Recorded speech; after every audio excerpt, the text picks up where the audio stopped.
I think a lot of our members will be attending a bit later. I think the Senate President also is going to join us in a bit.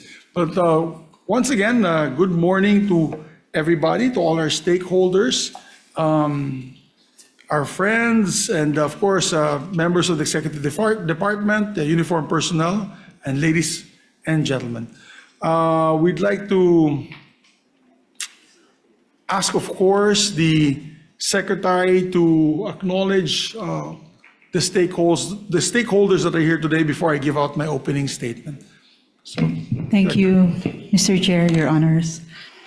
For this morning, Your Honors, I will be reading the entire list of guests, but the ones who are seated here are for the Agenda 1 and 2. From the Department of Foreign Affairs, we have the Honorable Secretary Maria Teresa Lazaro. Good morning, Madam. And here with her are Assistant Secretary Laila Laura Santos of the United Nations and International Organization. We have Deputy Assistant Secretary Anthony Aquiles Mandap of the Office of Treaties and Legal Affairs. We have Deputy Assistant Secretary Princess Thomas of the Asian Pacific Affairs. Deputy Assistant Secretary Rona Beth Gose of ASPAC. Director Catherine C. of the Office of Treaties and Legal Affairs. Director Tristan Frederick Tresvalles of the OTLA. Director Johaira Wahab Manantan of the Office of the United Nations and International Organizations. We have Director Maria Rosana Josue of the Asian Pacific Affairs, and Mr. Ian Dominic Malililin of the ASEAN.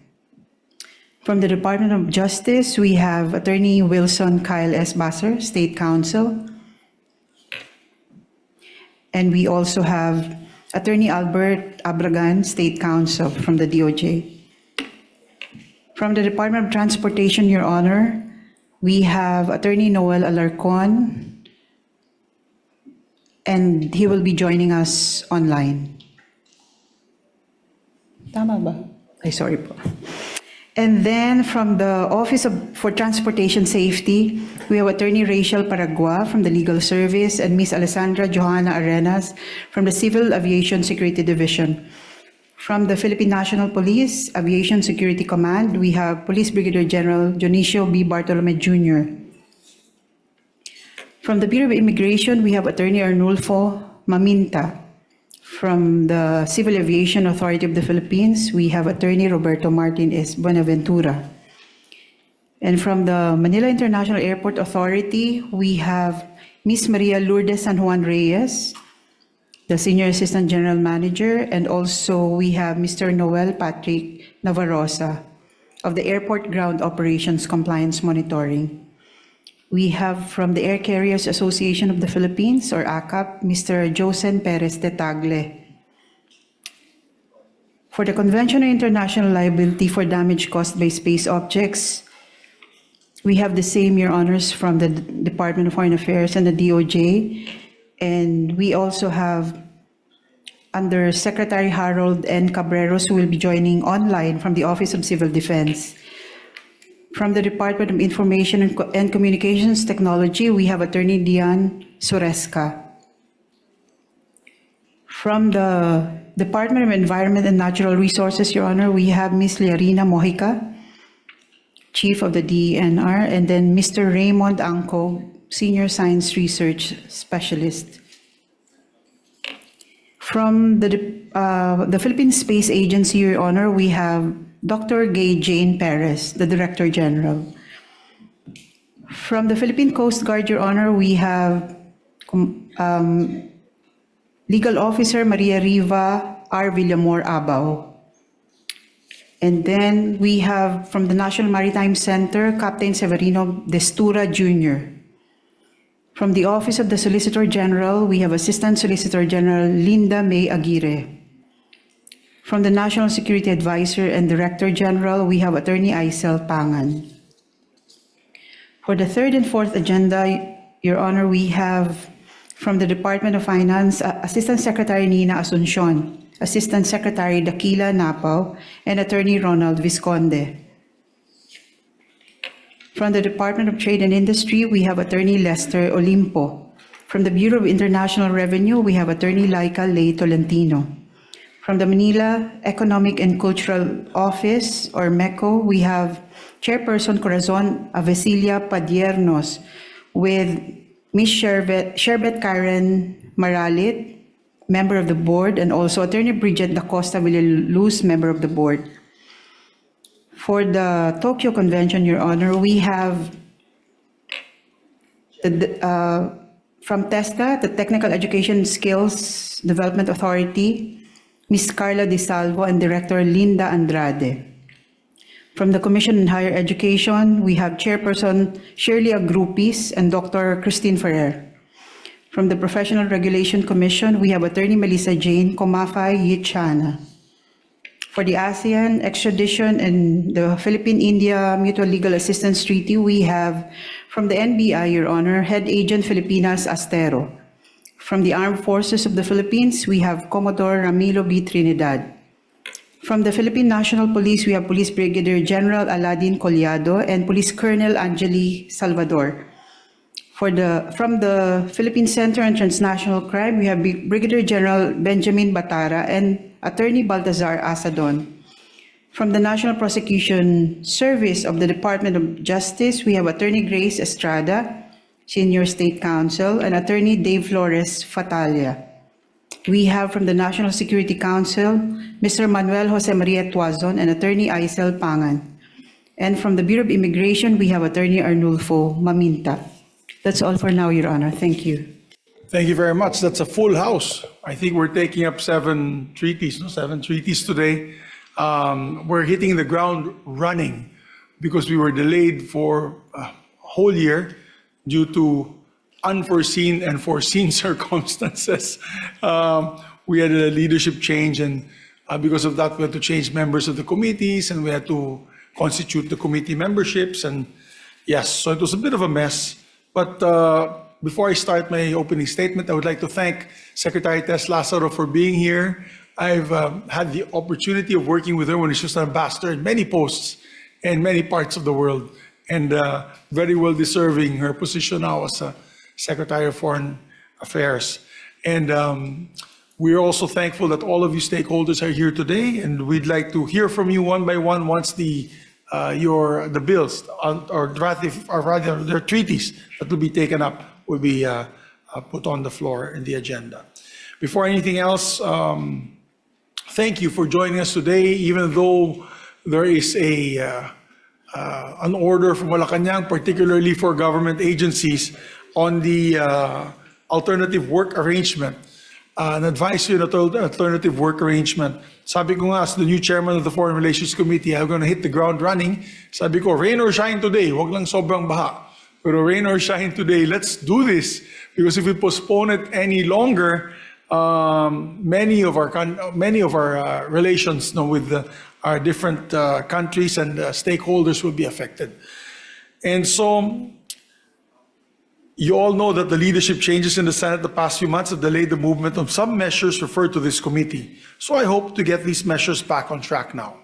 It is an honor for me to chair this committee and to have a key role in strengthening the Philippines' position in the global arena as an ideal and competitive partner in various sectors of cooperation. Today, we have 7 international treaties on the agenda, and I'm hopeful that we can bring them to plenary for Senate concurrence very, very soon. Just last week, Senator Erwin Tulfo, the former chair of this committee, and I were able to secure the third and final approval, or rather we ratified last week without any objection, the concurrence of the status of visiting forces agreements with Canada and New Zealand. And so I want to build on that momentum and continue to successfully champion these 7 treaties before us, namely, the protocol to amend the Convention on Offenses and certain other acts committed on board aircrafts. Number 2, the Convention on International Liability for Damage Caused by Space Objects. Number 3, the Double Taxation Avoidance Agreement with the government of the Kingdom of Cambodia. And I believe there are several other double taxation avoidance agreements coming soon as well. This is another one, is of course the Double Taxation Avoidance Agreement between MECO office in Taiwan, that's the Manila Economic Cultural Office in Taiwan, and the Taipei Economic Cultural Office in the Philippines. Number 5 is the Asia-Pacific Regional Convention on the Recognition of Qualifications in Higher Education. Number 6 is also very important, which is the ASEAN Treaty on Extradition. And number 7 is a treaty on mutual legal assistance in criminal matters with the government of the Republic of India. These are all equally important treaties that will massively be beneficial for us in the areas of security, defense, trade and investments, academic competitiveness and mobility, and criminality and justice. And I intend to ferry them through the plenary with the same efficiency and urgency that we were able to do with the SOFAs of Canada and New Zealand. But of course, we evaluate all these treaties with a sense of caution. We are not here to simply greenlight them all without ensuring, first, that the Philippines is always on equal footing with its treaty partners. Walang lamangan, ika nga. So for today's hearing, let us be guided by 2 fundamental questions. What do we stand to gain, or what do we stand to lose? I am confident that our friends in the executive have consistently championed the country's interests in all stages of the negotiations for these 7 treaties, and I am eager to hear their perspective today. At this point, I want to thank Senator Erwin Tulfo, who has already taken up some of these treaties in previous hearings. All of the records, statements, documentary submissions, and other proceedings from previous hearings will be adopted and made part of the official records of these hearings. So today, we can proceed with other matters that have yet to be discussed. On that note, again, I want to thank everyone for your participation. I'm looking forward to a very fruitful and productive hearing with all of you. And to start it all, I want to recognize our distinguished secretary.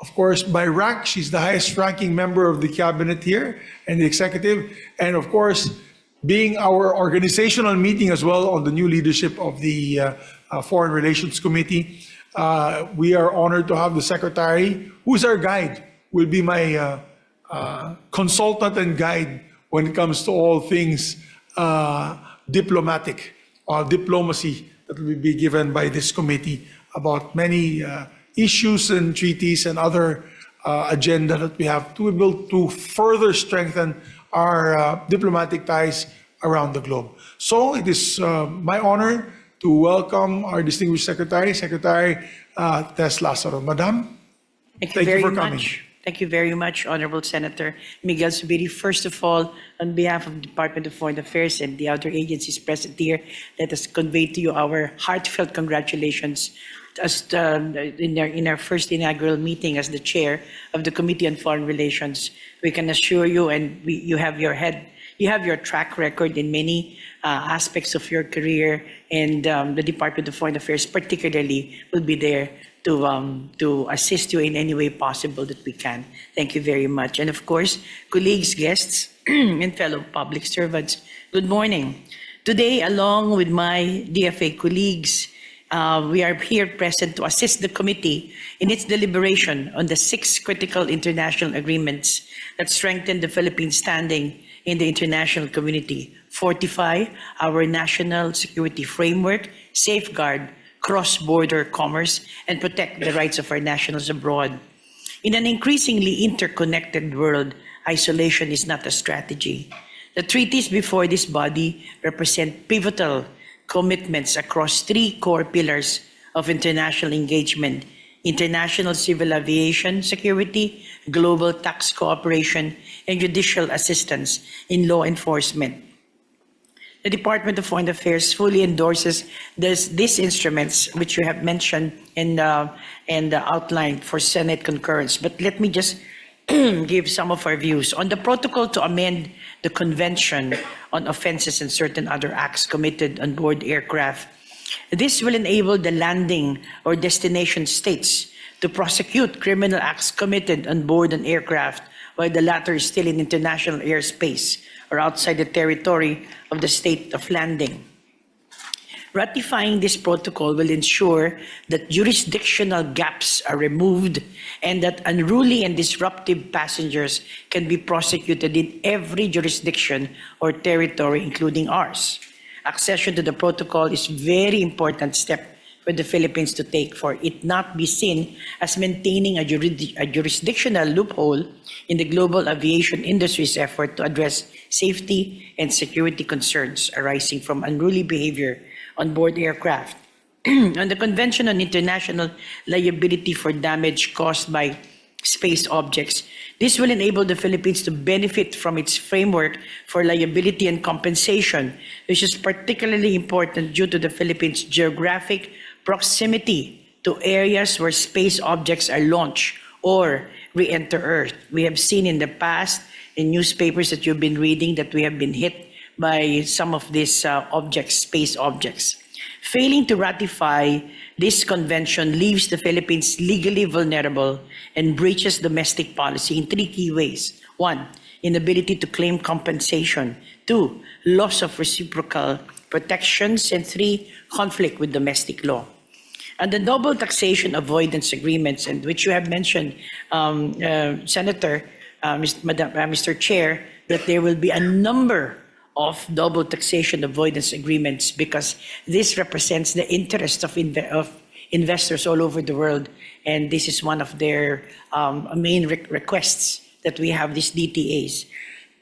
This agreement will ensure that the Philippines remains competitive in a highly globalized economy by removing financial barriers to international trade, including establishing predictable legal rules for the individuals and international corporations operating globally. For the private sector, this double avoidance taxation will mitigate the adverse effects of double taxation on the profits of business enterprises in cross-border transactions. On the Tokyo Convention, or the Asia-Pacific Regional Convention, the recognition of qualifications in higher education, this will allow freer movement of Filipino students, researchers, academics, and professionals within the member states. This may increase the soft power of the Philippines through its students and educators when they are residing and working in these host countries. The ASEAN Treaty on Extradition seeks to strengthen the region's capability to fight or prevent crime or intensify law enforcement through a mechanism to extradite criminal suspects or convicted criminals hiding behind international borders or escaping foreign jurisdictions to evade penalty or prosecution. This extradition strengthens the region's commitment against criminality and furthering regional integration through seamless legal cooperation in criminal matters. And finally, the Philippine-India Treaty on Legal Assistance in Criminal Matters. It is a manifestation of the strong desire of both governments to further expand and strengthen its bilateral relations by addressing the challenges of international cooperation while maintaining our sovereignty and upholding our domestic laws. In closing, Mr. Chair, these 6 agreements directly advance our national interest. Concurring with these treaties equips our law enforcement with essential international tools, protects our airlines and air travelers, secures our tax revenues while facilitating cross-border business, and aligns our space initiatives with established global liability principles. Therefore, I would like to request and hopefully the committee to ratify these 6 international instruments. It is, well, I just missed out the MECO and TECO because it's not within the Department of Foreign Affairs. Thank you very much, Mr. Chair. Thank you very much, Secretary. Again, it's a pleasure to have you here with us. And please weigh in on the discussions later, as you are our, of course, our number one source when it comes to foreign relations. So let's start. Since we're doing 7 treaties, so it's not a hodgepodge or parang halo-halo ang ika nga discussion, we decided to put it under clusters. So today's hearing will take up aviation and space. So we'll tackle, of course, the protocol to amend first the Convention on Offenses of Certain Other Acts Committed on Board Aircrafts. Of course, the purpose is to update the 1963 Tokyo Convention to address the growing number of disruptive and unruly passenger incidents aboard aircrafts. And the Philippines signed this convention on the 14th of September 1963 and took effect on December 4 of 1969. This protocol expands the jurisdiction of states over offenses committed on board aircraft and strengthens the legal framework for maintaining safety and order. So our key discussions, or the discussion points today, to clarify whether the existing Philippine laws are sufficient to implement the protocol or whether enabling legislation, regulation, or administrative measures will be required. Of course, second, to inquire from the Civil Aviation Authority of the Philippines and the Department of Transportation about the anticipated operational impact on airlines, aviation authorities, passengers, and law enforcement agencies on this new protocol. So let us start by recognizing, of course, did we also cluster, yes, here, on the Convention on Board Aircrafts. Do we have the representative of Secretary Lopez of the DOTR? Because I don't see him here. Is Ma'am Sue? Nandito ba yung, is it ASEC Manuel Cabochan, the third? Okay. We have Attorney Noel Alarcon. He's attending on that. Attorney Lowell Alarcon. How about for the Office of Transport Safety? Transportation, Undersecretary Gilberto Cruz? Wala. Attorney Rachel Paraguay. So, who is here? Obviously, I cannot just pass anything that I'm not briefed about in the plenary floor. So, Attorney Karen, will you be the one that's capable enough to answer all these queries and represent Secretary Lopez and Administrator Gilberto Cruz? I think, sir, only... Did they give you your only blessing? Did they only give our them- Undersecretary Gilberto Cruz, sir. I was the one asked to...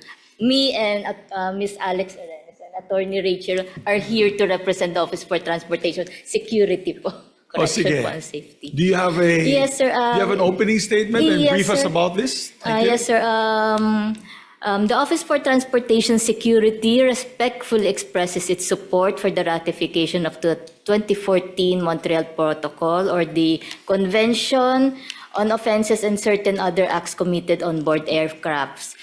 From the perspective of OTS, the protocol will strengthen the Philippines' existing civil aviation security framework and complement the security measures that we are already implementing under the National Civil Aviation Security Program.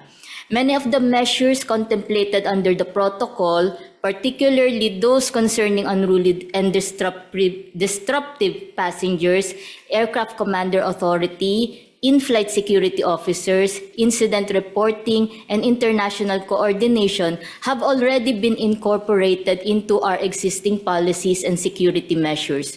We therefore see the ratification of the protocol as an opportunity to further strengthen our national aviation security regime, enhance international cooperation, and reinforce the implementation of our existing security measures in accordance with international standards. However, Mr. Chair, we request that the committee allow OTS at least 5 days to submit our formal position paper on this protocol.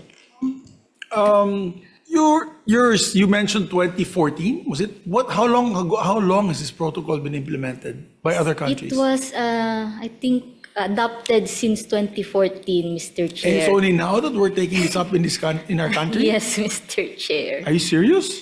Well, I'm just a new chairman of this committee. Apparently, we have a lot of treaties that have been in the Actually- back burner for a long time. Actually, Mr. Chair, aside from this protocol, there are other previous protocol which concerns security, civil aviation security. There's already the Beijing Convention as well as the Beijing Protocol that were passed Any recently idea, po. Attorney Karen, any Yes. idea bakit tumagal ito sa ratification process? Or sorry. natatabunan lang ng iba't ibang mga mas importanteng treaties? I think so, Mr. Chair. I cannot answer for Yeah. that to that question, Yes, Mr. Chair. I'm sorry. Parang kung sa impeachment pa, leading question, you know. But Sorry, Mr. Chair. yes, okay. No, this is very important. Obviously, this is very important. But I'm anticipating questions from my colleagues on the floor. Definitely, they're going to ask me questions. For example, how many countries have actually ratified this protocol? Would you have an idea? No idea, Mr. Chair. I'm Pero sorry yung mga major countries? I think the last po, based on our program, I think there were previous treaties po, aside from the Tokyo Convention of 1963. So ano 63? advantage, sige, ganito na lang Madam Karen. Ano advantages na pumasok tayo dito sa protocol na ito? What are the advantages gained as security advantages gained by our country by joining this protocol? Particularly with this protocol, Mr. Chair, it will provide, I think, guidelines for our country as regards how to handle unruly and disruptive passengers, and give the airport commander authority to handle those people while in flight po. Kasi as of now po, although OTS have provided security measures and given our stakeholders guide as to how to handle this, we do not have any tawag nito, provided criminal, ano ba to? What you're saying is if we approve- haven't criminalized Yes, so these acts. if we approve this, we ratify this protocol, oh. we'll be like all the other countries that Yes, have the right to enforce. Yes, enforcer, that's the word, The word, sir. no? The right to enforce Yes, these po. possible criminal acts while the airline is on flight on the way to the Philippines. Yes, yes, for Mr. example, Chair. yung mga unruly passengers, nakipag-away, suntukan, inside the plane and all. It will give the aircraft commander greater authority on how to handle those Which they kinds do of- not have now. Meron, sir. However, very limited, po Limited, at the moment. So, And they may still be subject to legal action yes, without this po. protocol. Yes, sir. Okay, so I understand. And it's very important kasi this day and age nga, daming,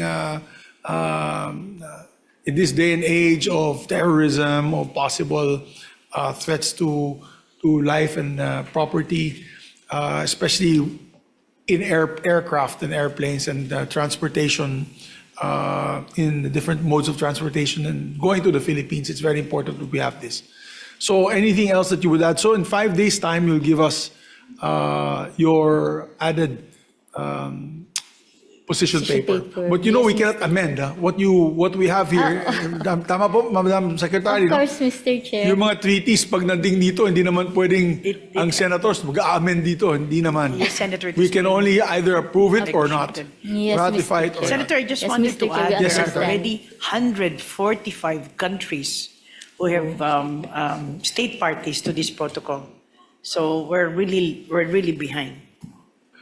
Wow, thank you for that. So we have to take note of that we have 145 countries. So if there's any objection whatsoever from the members of the Senate, I will tell them, well, there are 145 countries who agree on this. I don't think we have the expertise to disagree and in the position to disagree. Is there any, maybe Madam from the OTS, Madam Renas? Yes, Your Honor, sir. Magandang umaga po. Sir, in addition, we are obliged po talaga kasi to cooperate. So, this instrument will enable us to fully exercise yung cooperation natin with other states. Kasi nga po, kapag ka lumilipad yung eroplano and it asks for assistance dahil nga po may unruly passenger on board and it asks assistance to land to deal with such unruly passengers. Kung hindi po natin siya mararatify and we do not have that instrument, pwede po kasing hindi natin ma-extend yung assistance na yun kasi hindi natin sila papayagang mag-land dito. We will have to redirect them elsewhere sa ibang bansa. Yun sir, yung isang pinaka-importanting component po nung protocol na ito, sir. Yes, sir. Thank you po. Thank you very much. It's actually a very simple measure, very straightforward. And I don't know why we had not been able to act on this much earlier, but I rest assured we will act on this immediately.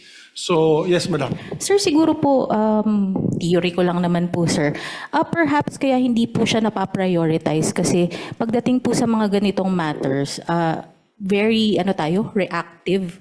Hanggat wala pong nangyayari, parang hindi natin nakikita na it's important. Yes, sir. Parang nung 9/11, sir.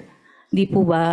Nangyari pa muna yung 9/11, tsaka tayo nag-establish ng screening, na-strengthen natin yung screening, yung security protocols natin for airports and aviation. Kasi very reactive po pagdating po sa pag-establish ng mga ganitong security requirements, sir. Yes, I Opo, agree with maraming you. Like much sir. legislation that we pass, it's more reactionary. Like the school shootings that are happening now with social media on children. So, yes, I agree with you. And therefore, I have no further discussions on this particular treaty. We will put out a committee report as soon as I get your 5 days from now, your of course, your position paper, so that we can be helpful for us when defending this on the floor. So any questions from the stakeholders on this particular issue? If there are none, let us continue with the agenda. Again, thank you for coming, OTS and the DOTR. Ma'am Karen, thank you. So moving forward, we will discuss now a convention on international liability for damage caused by space objects.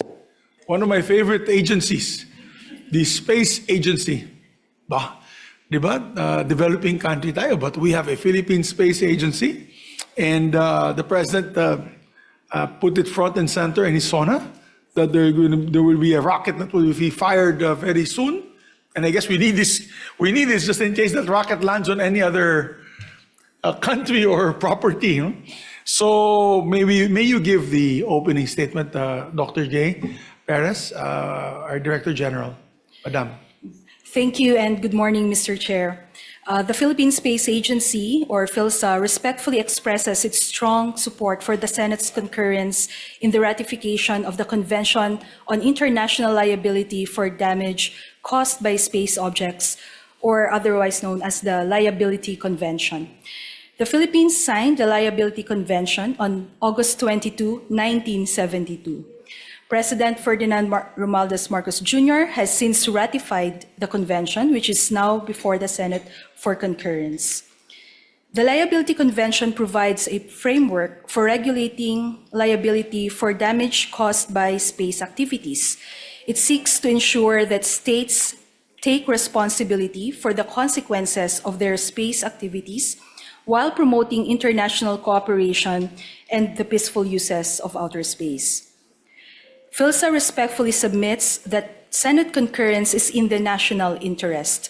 The convention provides the Philippines with a legal basis and means for seeking compensation for damage or injury caused by space objects of other states, while establishing corresponding responsibilities for the Philippines as it advances our own space program. Its significance has become more apparent in light of recent incidents involving foreign rocket debris and the increasing number of identified drop zones affecting areas within our maritime zones, including our archipelagic waters. The ratification will affirm the Philippines' commitment to abide by basic international rules and norms and elevate the status of the Philippines as a responsible spacefaring nation. This is likewise consistent with the declared policy under the Philippine Space Act that the Philippines abide by international space treaties and principles promulgated by the United Nations and actively participate in the international space community. The Senate concurrence would accordingly allow the Philippines to participate in the international liability regime governing damage caused by space objects and avail itself of the rights and mechanisms provided thereunder. Thank you, Mr. Chair. Thank you very much, DG. So, question. Is China party to this? Yes, Mr. Chair. Sorry, Secretary, I didn't want to, I know I told you I was not going to raise sensitive questions, but because I wanted to ask about that, because of the fact that we're getting a lot of debris from our neighbor in the north. I'm not going to insult them, hindi naman ako magagalit, but I just wanted to ask if if China's a party to this.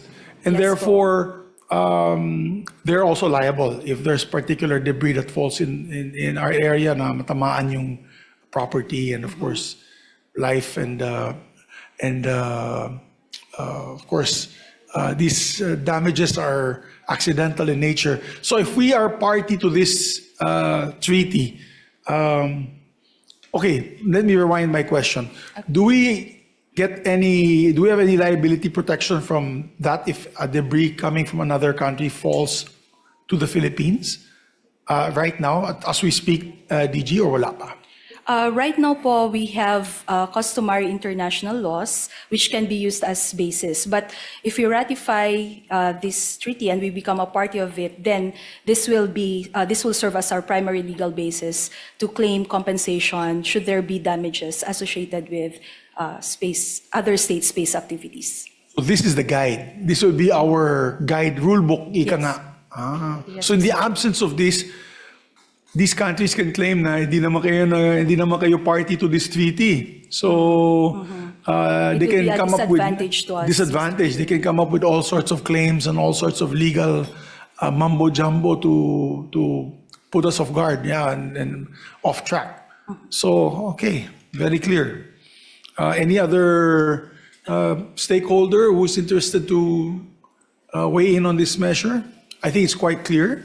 And again, I'd like to ask, how many countries have already been, would you know, how many countries are already party to this? Yes, Mr. Chair, there are 100 countries who are party to this convention. 100 countries. When was it ratified? When was it promulgated? How long ago? Or is this a relatively new protocol, or? We have signed it in 1972, Mr. Chair. 1972? Yes. We're a signatory and we have not ratified it since then? Well, you know that I do not know the regime in 1972. I was only 3 years old. Baka walang Senate at the time to ratify it. Nagka-martial law dun. So I do not know how you ratify it during martial law. So baka nga nakalimutan nun dahil sa martial law. Set aside. Is that one of the rational reasons why we were not able to ratify it for that long?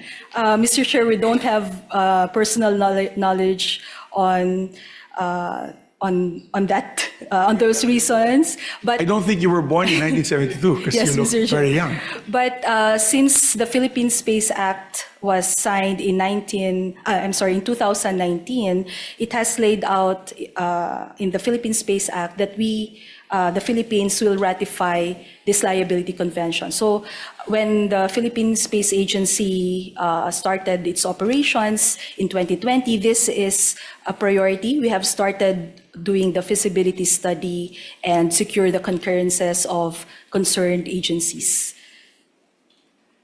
Well, obviously, it's not that because we're a rocket manufacturing country and that although we want to be, and I think in the future we will be, but it's more of liability that we can claim because we are in the middle of the Pacific Ocean and dumadaan talaga lahat nitong mga satellites and all that cross the Philippine airspace all the time. So, as you said, it shall be done, we shall make it happen, Director General. So just be around lang when we discuss this on the floor because of the technical considerations. We'll need you to appear together with the DOTR and OTS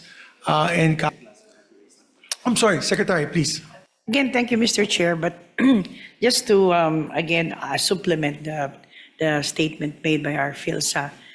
Yes, we signed in 1972, but we did not have a space agency only until 2019. And I think that is the reason for the delay in the ratification. And I just want, and we had a discussion this a few minutes ago, Mr. Chair, just to differentiate, these are space objects. Ballistic missiles are not included here. That's correct. Thank you for the clarification. These are more like satellites, rockets that will be able to set up satellites up the sky.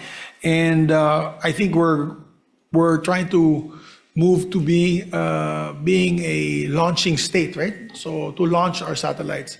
Saan ba yung sinabi ni Presidente? Sa Aurora ba yan? Or sa Cagayan? Saan ba Sa yung- Cagayan po, Mr. Sa Chair. Cagayan. Okay. Is there an advantage of that being in Cagayan? Being that it's our easternmost seaboard, no? Yes, Mr. Chair. Aside from the geographical location, the current infrastructure that is already there is crucial. This will be providing logistical support, as well as the enabling policies in CESA is also crucial in this case. One fundamental question, that the ratification of this treaty, will it allow more investments to come in terms of launching satellites because we are part of this treaty? I mean, you know, I have colleagues that will ask, so what is the economic benefit of this? They might ask, maybe being party to this treaty and we can open up these areas now for Korean manufacturers, Taiwanese, possible Taiwanese investments for those who want to launch satellites in the sky, and we can offer these particular areas. Will it be easier because we are now party to this convention? Yes, Mr. Chair.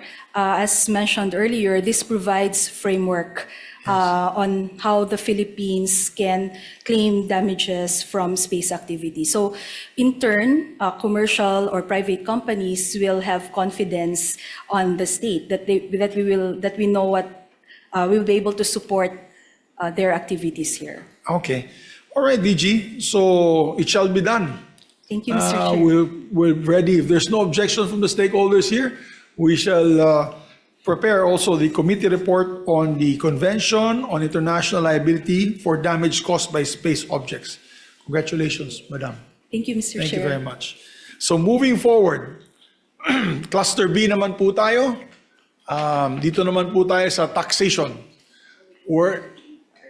Oh, yes. So those who are not anymore involved, you are excused, Madam. You can enjoy your lunch to the DOTR and of course to PhilSA. Thank you po. Oh, photo, of course. Session suspended for a minute so that we can, of course, change the seating arrangements.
we resume.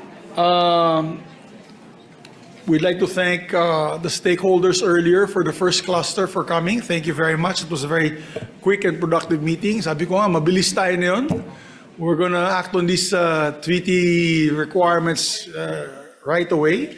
And the next cluster on taxation is equally as important because this answers the needs of investments, the lack of investments, and the threat of those investments leaving because of the lack of frameworks when it comes to taxation. I know when I used to be chair of the Committee on Trade and Commerce. And as Committee on Trade and Commerce, palagi I always meet with the different chambers. And of course, the number one request of most international chambers are the need for an exemption on double taxation. Kasi mabigat naman talaga. I mean, if you're an investor, you want to come here, you're being taxed in your home country, and then you're being taxed in the host country. It's double taxation. Nobody wants to do business in a country that will do that. And so I'm particularly biased about supporting measures like this. As a matter of fact, we're also waiting I had a recent official trip to Japan under the Sasakawa Peace Foundation, and I met with several Japanese dignitaries, particularly one was former Prime Minister Kishida and other members of the cabinet in Japan, and they were also pushing for an exemption on double taxation for Japan. And I realized only then that we do not have one, and we have so many Japanese investors in the country. So what is happening is they're being taxed twice. One in Japan for their as the mother of the home country, and our country here. So it is quite troublesome for these investors who want to come in and continue to expand in the Philippines, particularly for these countries. So on the table today, we have Philippine-Cambodia Double Taxation Avoidance Agreement, and we have the MECO-TECO Double Taxation Avoidance Agreements. So, of course, that this is a taxation treaty. Let us recognize the DOF, because the DOF, of course, is the lead agency in charge and tasked to do this. And I know the DOF is trying very hard to earn income for the Philippines. That is their number one agenda as an agency. Palagi tayo nagtatalo with the DOF when it comes to the spending of the very dire funds that they so efficiently and effectively raise for the country. So we have to give importance to the DOF, of course. I know Secretary Deco is very busy, but we have two ASECs. So which one of the two ASECs, the more beautiful or the more senior, will be recognized? May we recognize ASEC Nina Asuncion. Madam, thank you. Good morning, Mr. Chair. Thank you very much for inviting the DOF again to discuss the salient features and the benefits that we may have when we enter into agreement with the Kingdom of Cambodia on double taxation. First of all, Mr. Chair, we would like to inform the committee. For Japan, sir, we renegotiated our existing treaty. So we have... Yes. However, it is much older than me. It's the treaty was signed in 1980. We did enter into a protocol with them to update some of the rates in 2006. So, but still, that's 20 years ago. So. We renegotiated the whole treaty, sir. So it features not just amended rates or updated rates, but also our compliance with other international tax commitments that we have with the inclusive framework on base erosion and profit shifting, and of course on tax transparency. So we've updated it. Hopefully, by September, sir, we'd be able to start discussions in the committee once it's ratified by the President. Okay, so moving to the topic at hand, the agreement, we do have a presentation, Mr. Chair. Okay, so I'll just begin. The Philippine-Cambodia Double Taxation Agreement represents a technical and strategic step towards fulfilling the national commitment to complete the Philippines' DTA network across all ASEAN member states. This treaty is both for Cambodia and the Philippines, our seventh in the ASEAN.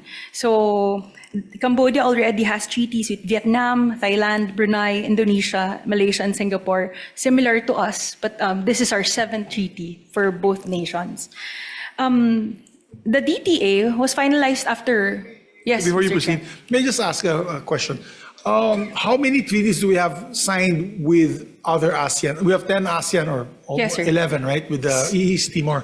So how many among the Six, countries? sir. 6 na. Would you Yes. name the 6? The 6 for the Philippines are Brunei, Thailand, Indonesia, Malaysia, Singapore, and Vietnam. So similar to their list. So Cambodia is our 7th, and Cambodia's 7th is us. So, okay. So the treaty establishes a predictable, fair, and transparent bilateral fiscal tax framework between the Philippines and Cambodia. So upon coming into force, the agreement will remove double taxation barriers, protect the Philippines' taxing rights, safeguard overseas Filipinos in Cambodia, and provide tax certainty for around 13 Philippine corporations that are operating in Cambodia. We will also be able, again, to complete our tax treaty network among the ASEAN member states. So the treaty was finalized after 3 rounds of rigorous negotiations beginning in 2018, and we concluded in April 2024. It was signed in Manila on the 11th of February in 2025 during the official visit of the Prime Minister of Cambodia here. It was ratified in June 5 of 2025. So now we're here. On relevant economic data, When you make while you're, Yes, sir. we're gonna be having a working lunch. If you don't mind, we'll just, if you don't mind, we'll serve the food. Okay lang sa inyo? Malas yung umalis na. Walang lunch. So you guys can get to enjoy the lunch. I know, so fast, but that's good. So this group will be lucky. Pati yung mga guests doon, baka inin natin. So again, Sec, sorry for disturbing. yes, Mr. Chair, So we'll that's just all right. continue while we're serving lunch. Yes po. For in 2025, total bilateral trade stood at $99.75 million, placing Cambodia as the Philippines' 58th overall trading partner, 62nd export destination, and 54th import source. So the historical trade performance is detailed in the table in the presentation. The top traded commodities for export are cigarettes containing tobacco, photographic flashlight apparatus parts, and other powders of pig iron and steel. Top Philippines import commodities would be electric motors with an output not exceeding 37.5 watts, women's or girls' cotton trousers or shorts, T-shirts, preserved and prepared fruits and nuts, and wooden platform footwear.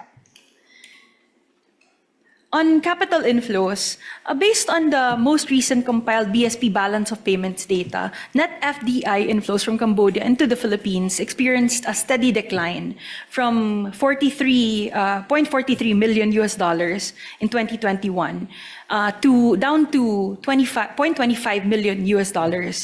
So in 2022, it reached 0.09 million in 2023. The cumulative net BSP recorded FDI from Cambodia stood at USD $1.07 million across 2020 to 2025. Furthermore, there were 0 approved investments commitments recorded from Cambodia between 2019 and 2025. On demographics, according to the official Philippine Embassy statistics, there are 5,727 registered Filipinos residing in Cambodia, alongside at least 13 Philippine enterprises. The primary professional classification includes education at 1,500 Filipinos, and production, manufacturing, hotels and restaurants, construction, and agriculture. I believe we have Wishi crackers there. In Cambodia. In Cambodia, they have a plant there. owned by a Filipino, Mr. Carlos Chan. Yes, sir. On land-based OFW remittances from Cambodia, it reached 2.39 million US dollars in 2025. In contrast, active alien certificate registration iCard records of the Bureau of Immigration show 118 Cambodian nationals residing in the Philippines as of October 2025. So noting those numbers, the DOF really sees that we really need to establish our economic ties, strengthen our economic ties with Cambodia, Mr. Chair. Aside from that, we do have other justifications and economic benefits that we would gain from entering into the DTA. So for tax administration and revenue protection, it is a vital strategic initiative to modernize tax administration and safeguard national tax base. So number one, we're securing our sovereign taxing rights and income allocation. So the treaty provides explicit distributive rules that clearly define where cross-border income is taxed, eliminating jurisdictional overlaps. So it firmly secures the Philippines' primary taxing rights over domestic source income, particularly on dividends, interest, royalties, and permanent establishments operating within the country, while granting structured, non-discriminatory relief to Philippine enterprises earning foreign source income in Cambodia. We also safeguard the fiscal base via international cooperation. So aside from taxes, the tax treaty also provides for essential enforcement mechanisms or tools that the revenue agency can use to strengthen enforcement. So we have a provision on exchange of information which authorizes the Philippines to request and exchange financial and tax-related data with Cambodian authorities. This is to curb offshore tax evasion. It also creates a framework for both tax administration to resolve any cross-border tax issue. This is through the mutual agreement procedure that is provided in the DTA. Rather than causing tax leakages, these compliance tools, combined with expected expansion of bilateral trade and investment, will yield an increase in tax collection over a longer period of time. We also fulfill our ASEAN commitments. Again, we keep repeating this, but this is, since we're chair of ASEAN this year, Mr. Chair, it's very important to us that we expand our ASEAN treaty network. So the coming into force of the DTA closes a long-standing gap in the Philippines' regional trade architecture. So by completing its bilateral DTA network with all ASEAN member states, the Philippines fulfills its pledge under the ASEAN Forum on Taxation. So this reinforces the country's reputation as a reliable partner in the ASEAN economic community, establishing uniform, predictable rules that boost investor confidence and deepen economic integration in the Southeast Asia. Aside from this, additional benefits are on commercial expansion and industry level playing field. Philippine companies in Cambodia currently operate at a competitive disadvantage compared to businesses from ASEAN peers. They already have DTAs with the 6 other ASEAN member states. So there's a competitive disadvantage, Mr. Chair. Ratifying the DTA levels the playing field for major Philippine enterprises already active or expanding in Cambodia. It also provides a balanced benefit for both countries. So the agreement offers a balanced and reciprocal advantage for both nations by setting mutually agreed withholding tax ceilings and preventing double taxation on cross-border profits, dividends, royalties, and services. Both the Philippines and Cambodia established, So this predictability encourages two-way capital flows, so allowing Philippine enterprises to expand into Cambodia while simultaneously encouraging Cambodian investors to enter the Philippines under equitable market terms. We also generate real economic gains and job creation for Filipinos. So the tax treaty translates into concrete economic gains for Filipinos through specific operational cost reductions and direct capital injection. So if we mitigate double taxation, we lower cross-border operational costs, directly incentivizing regional scale. For instance, a Philippine enterprise expanding into Cambodia such as Tropical Fruits Asia, which maintains a 1,300 strong workforce, can reinvest tax savings directly into domestic supply chains, local processing plants, and expanded hiring.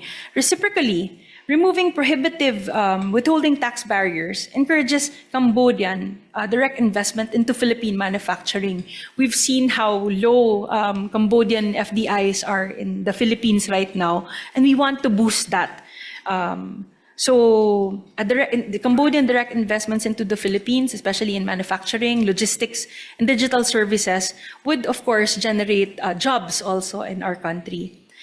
We also increased the disposable income for overseas Filipinos. So aligning tax liabilities with regional standards shields the 5,000 plus Filipinos from double taxation. Capping tax exposure on foreign earned income directly elevates worker take-home pay.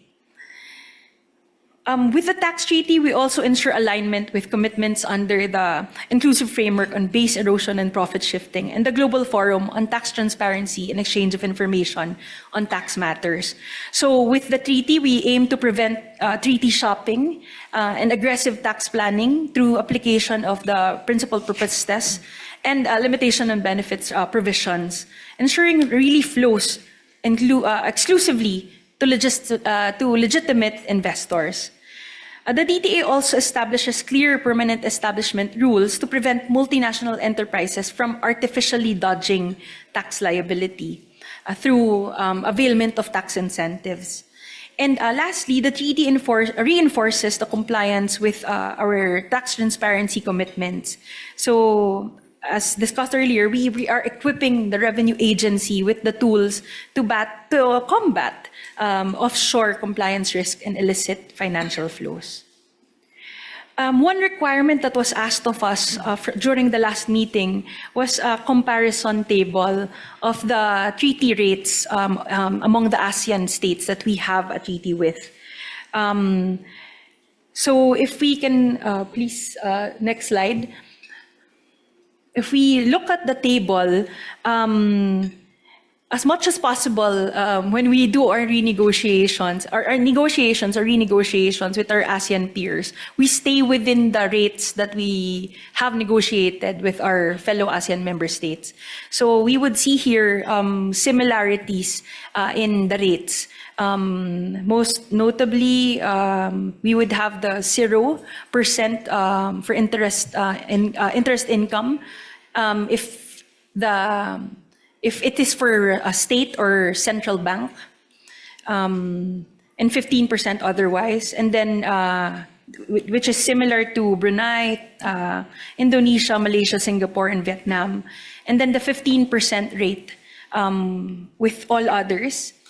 On dividends, we do have, of course, depending on the amount of equity, it would be 10% or 15%. And on royalties, we do have 15% or the range of 15 to 10%. We did a very preliminary qualitative cost-benefit analysis. So in the short term, for the first to third years of implementation, there would be mild net fiscal loss or a neutral revenue impact. The primary driver for this one, of course, is the lower withholding tax rates. So inbound income payments such as corporate dividends, interest, technical service fees remitted from Philippine subsidiaries to Cambodian entities experience an instant drop in tax rates from the 25 rate that is imposable right now to the cap tax treaty levels of 10 or 15%. Because these caps apply automatically upon the agreement's effectivity date, there may be an immediate reduction in direct collections for current bilateral business activities.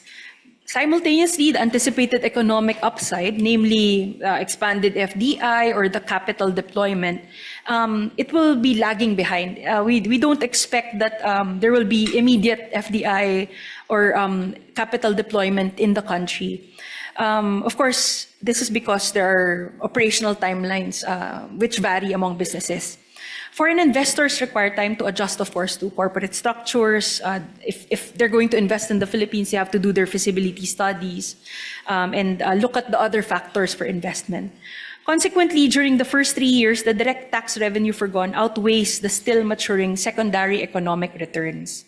In the long term, however, from the 4th to 10th year, the structural dynamics of the DTA shift the balance towards a strong net positive return for national revenue and the broader economy. So by lowering tax friction and establishing a predictable fiscal environment, the treaty lowers the cost of capital, encouraging sustained cross-border expansion. So as the cross-border trade and investment volumes increase, the total taxable base expands significantly. So when capital has come into the Philippines, or will be able to already collect offset the revenue loss with our collections on corporate income tax from expanding local subsidiaries, VAT, of course, on the indirect tax that is applicable on their business, and personal income taxes generated by the workers that will be from the job creation that will be had if we encouraged investments here. So additionally, Philippine businesses expanding into Cambodia enjoy reduced tax hurdles, allowing higher net profits to be repatriated home.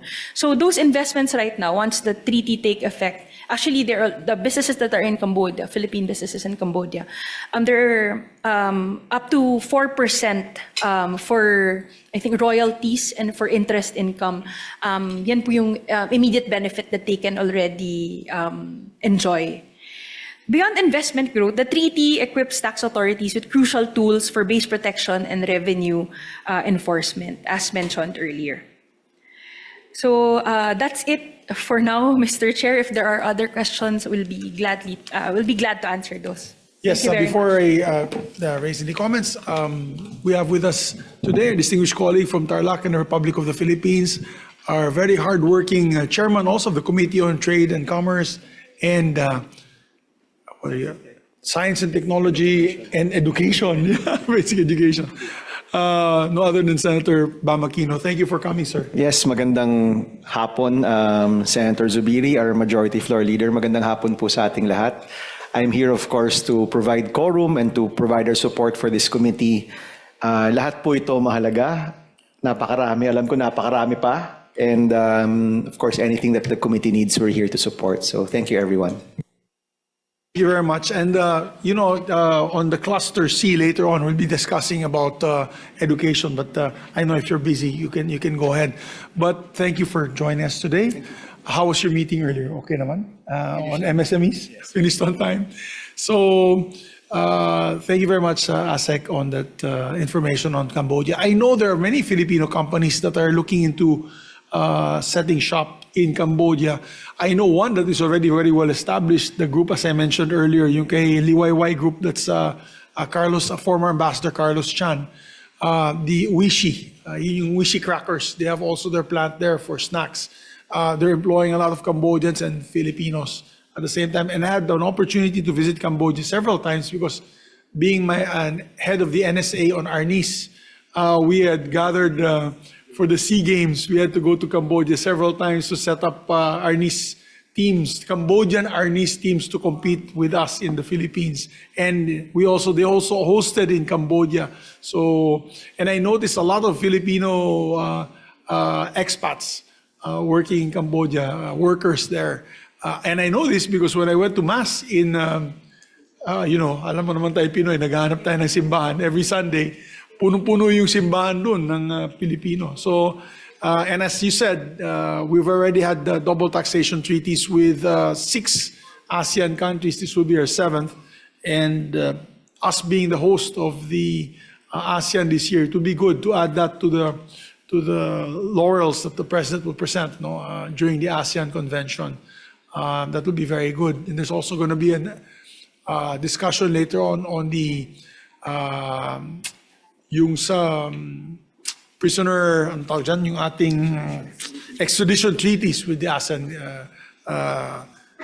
countries. So, malaki I truly believe that there's a lot more to be gained. I know some businessmen from Cambodia also want to do business in the Philippines. This will be able to give them a framework to follow when it comes to taxation, which every businessman always looks into when they invest in a certain country. And so this is going to be very, very helpful. Any questions from other stakeholders that are here? Maybe we'll just ask, which I failed to do in the last cluster, really quickly come up with your position on this. Maybe ask from the DTI. We have with us represented by representing Secretary Aldeguer, we have the Division Chief, Legal Division of the Board of Investments, Attorney Lester Olimpo. From the DTI, can we just have one statement from the DTI? So, Yes. Attorney Lester, again, is it by beauty or by seniority that you're here? Mr. Please, Chair, please. just to clarify, Mr. Chair, give the we're point, from the yes. Board of Investment. Oh, the VOI. Okay. Yes, representing also DTI. So for the DTI or BOI, we are in support of the ratification of DTAs based on 2 points.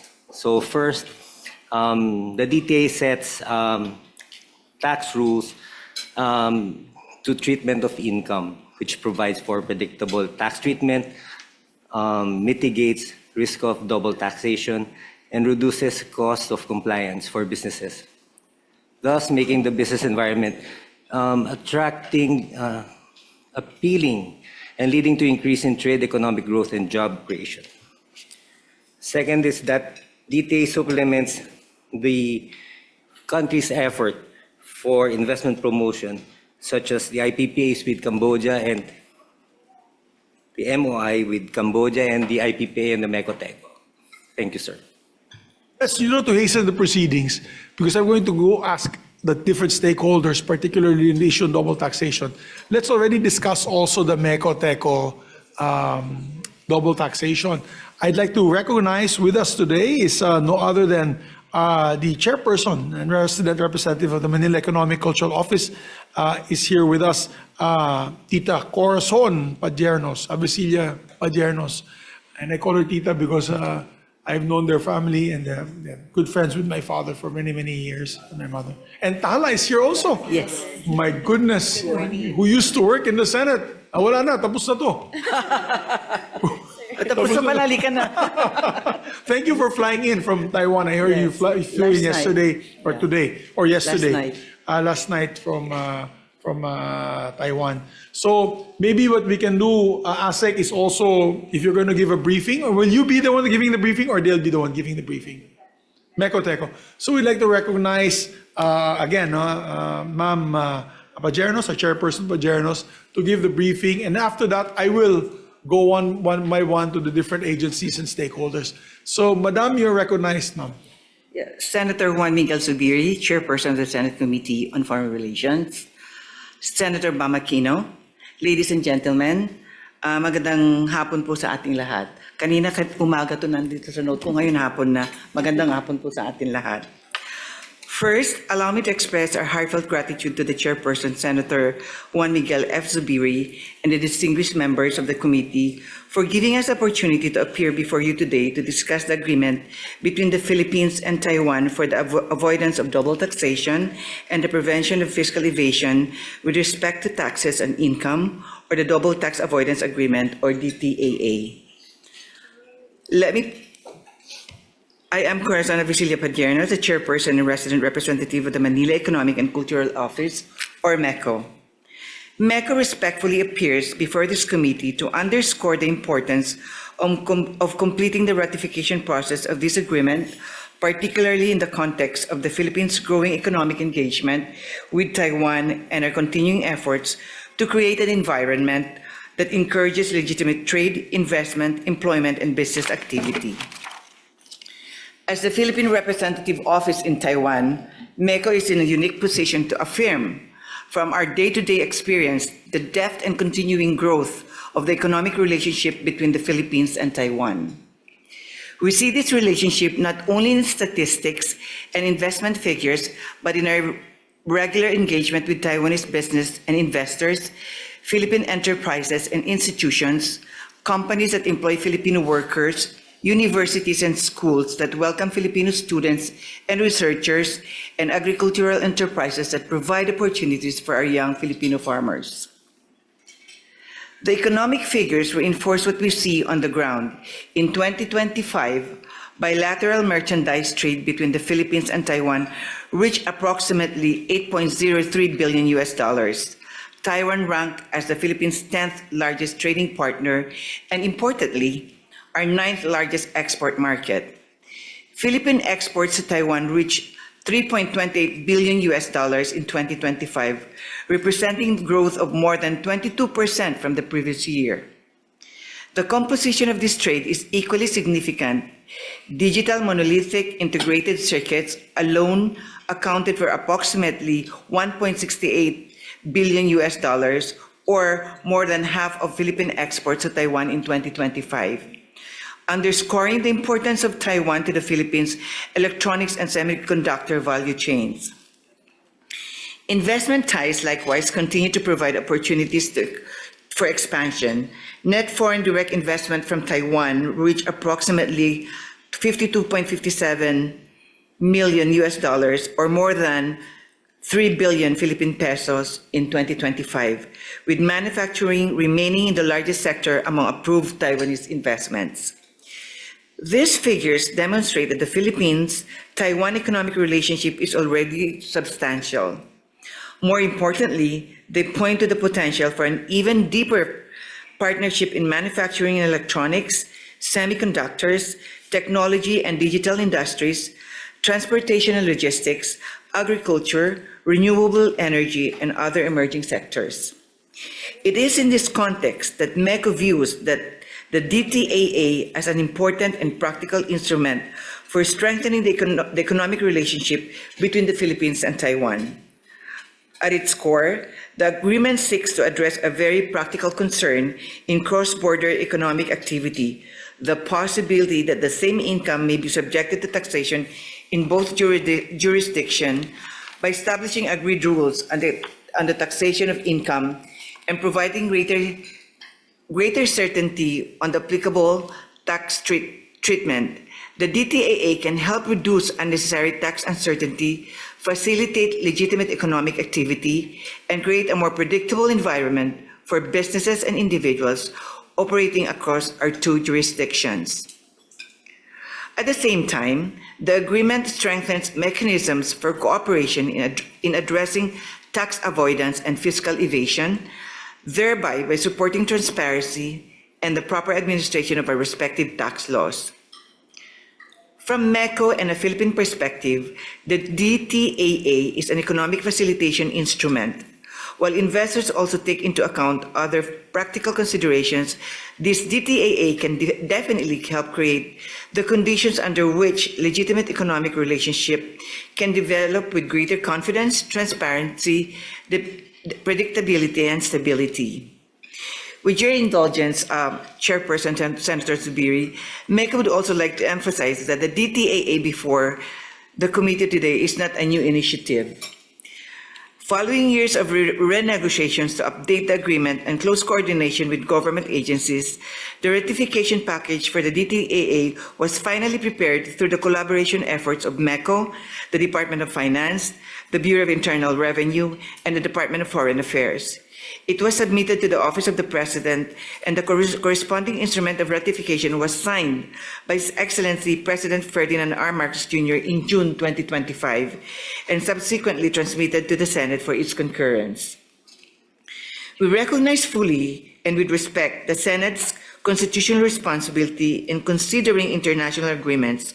We appreciate that this committee must carefully examine the provisions of the DTAA, its implications, its consistency with Philippine laws, and its contribution to our national economic interest. MECO stands ready, together with the Department of Finance, the Bureau of Internal Revenue, and the Department of Foreign Affairs, to provide any and all information, clarification, documentation, or assistance this committee may require in the course of its deliberation. We believe that the completion of the DTAA is timely. For MECO, this is particularly important because our mandate places us at the intersection of the Philippines' economic, commercial, and people-to-people engagement with Taiwan. The figures before us demonstrate that the economic relationship is already there. Our task is to nurture that relationship into a stronger and more predictable framework in which it can continue to reap benefits for both the Philippines and Taiwan. For these reasons, MECO, together with DOF, BIR, and DFA, respectfully seeks the favorable consideration of this committee and its support in concurring in the ratification of the DTAA. We sincerely believe that institutionalizing this agreement will contribute to a more predictable, transparent, and supportive environment for Philippine and Taiwanese businesses, investors, professionals, and other stakeholders, while further strengthening an economic partnership that continue to offer meaningful opportunities for the Filipino people. So once again, our deepest gratitude to Chairperson Senator Juan Miguel F. Zubiri and the distinguished members of this committee for your time and consideration and for your continued commitment to initiatives that advance the economic interests of the Philippines and our people. Maraming salamat po at magandang hapon ulit. Thank you very much, Madam Chairperson. It was a very comprehensive presentation, very helpful also if the questions will be asked during the plenary session. And when you visited me last week, you had me at hello. And I said, gawin na natin kaagad. It's a no-brainer because Taiwan is a very big economic partner to the Philippines and it's a very friendly neighbor. And the first thing I asked them, for the record, was how it would affect our One China policy. I had to put this on record because it may be asked to me on the plenary. And I had a nice discussion with Secretary Lazaro, and she said there's no effect on the One China policy because it's a business agreement. This is a business agreement, has nothing to do with sovereignty, has nothing to do politically. And so with that answer of the Secretary, that means we have wala na pong hadlang. There's no stumbling block to the immediate approval to this measure. Maybe we can ask the DOF, just a quick reaction, just to confirm the numbers. Yes, ASEC Dakila Napao, sir, it is confirmed that Taiwan is the 10th largest trading partner to the Philippines. Is that true? Maybe you want to give a few words on this issue. Yes, good afternoon, Senator Zubiri. In fact, Taiwan is, I think, the ninth largest trading partner of the Philippines. And in this endeavor, Mr. Senator, the DOF provided MECO. MECO here is the lead, and the DOF provided technical and procedural support throughout the negotiation of this tax agreement. Just to highlight, Mr. Senator, when we amended the tax code, the Create More, we provided an amendment or a clause in the tax code providing that the president we can enter an agreement, including tax agreement, with economies and administrative regions. And it is also explicit in that provision and amendment that the same shall be concurred by the Senate. That's why even if this is a mere tax agreement, the same is brought here for concurrence, Mr. Senator. Obviously, no objection from the DOF. Yes, in fact, the then Senator Secretary Ralph Recto signed the certificate of concurrence, interposing no objection to this ratification by the President. Yes, thank you. And that's why we're acting on this with haste, because we want to make sure that we get the investments flowing both to Taiwan and to the Philippines. Yes, I consider Taiwan a very good friend of the country, and let's move forward and act on this immediately. So thank you to the DOF. I guess the DTI, would you like to, no objections? I heard your statement earlier, you added... Yeah, we're in support of the DTI. I heard you earlier, you added the MECO-TECO agreement as well. It's part of your endorsement. So thank you to the DTI. How about the other agencies that are here? No other objections from them, from the, I don't think we have any representative from the DepDev. Attorney Grace, you are with, sorry, it's too far away, I cannot see your, you are Good with- morning, Mr. Chair. From the DOJ po. yes, the DOJ, yes, ma'am. We would like to express our reservation, given that this agreement would be entered into between MECO and TECO, and MECO is organized as a non-stock corporation, and this is affirmed in the case of FUNA versus MECO. Hence, considering that this is not an agreement entered into by the Philippines, the DOJ might has a reservation that this might violate the One China policy. Thank you. Thank you. We will ask the MECO to answer that, but it's strange that you came up with that position. The Secretary's position is different. The Secretary of Foreign Relations, which is, of course, she's our go-to person when it comes to diplomatic ties and diplomacy around the world.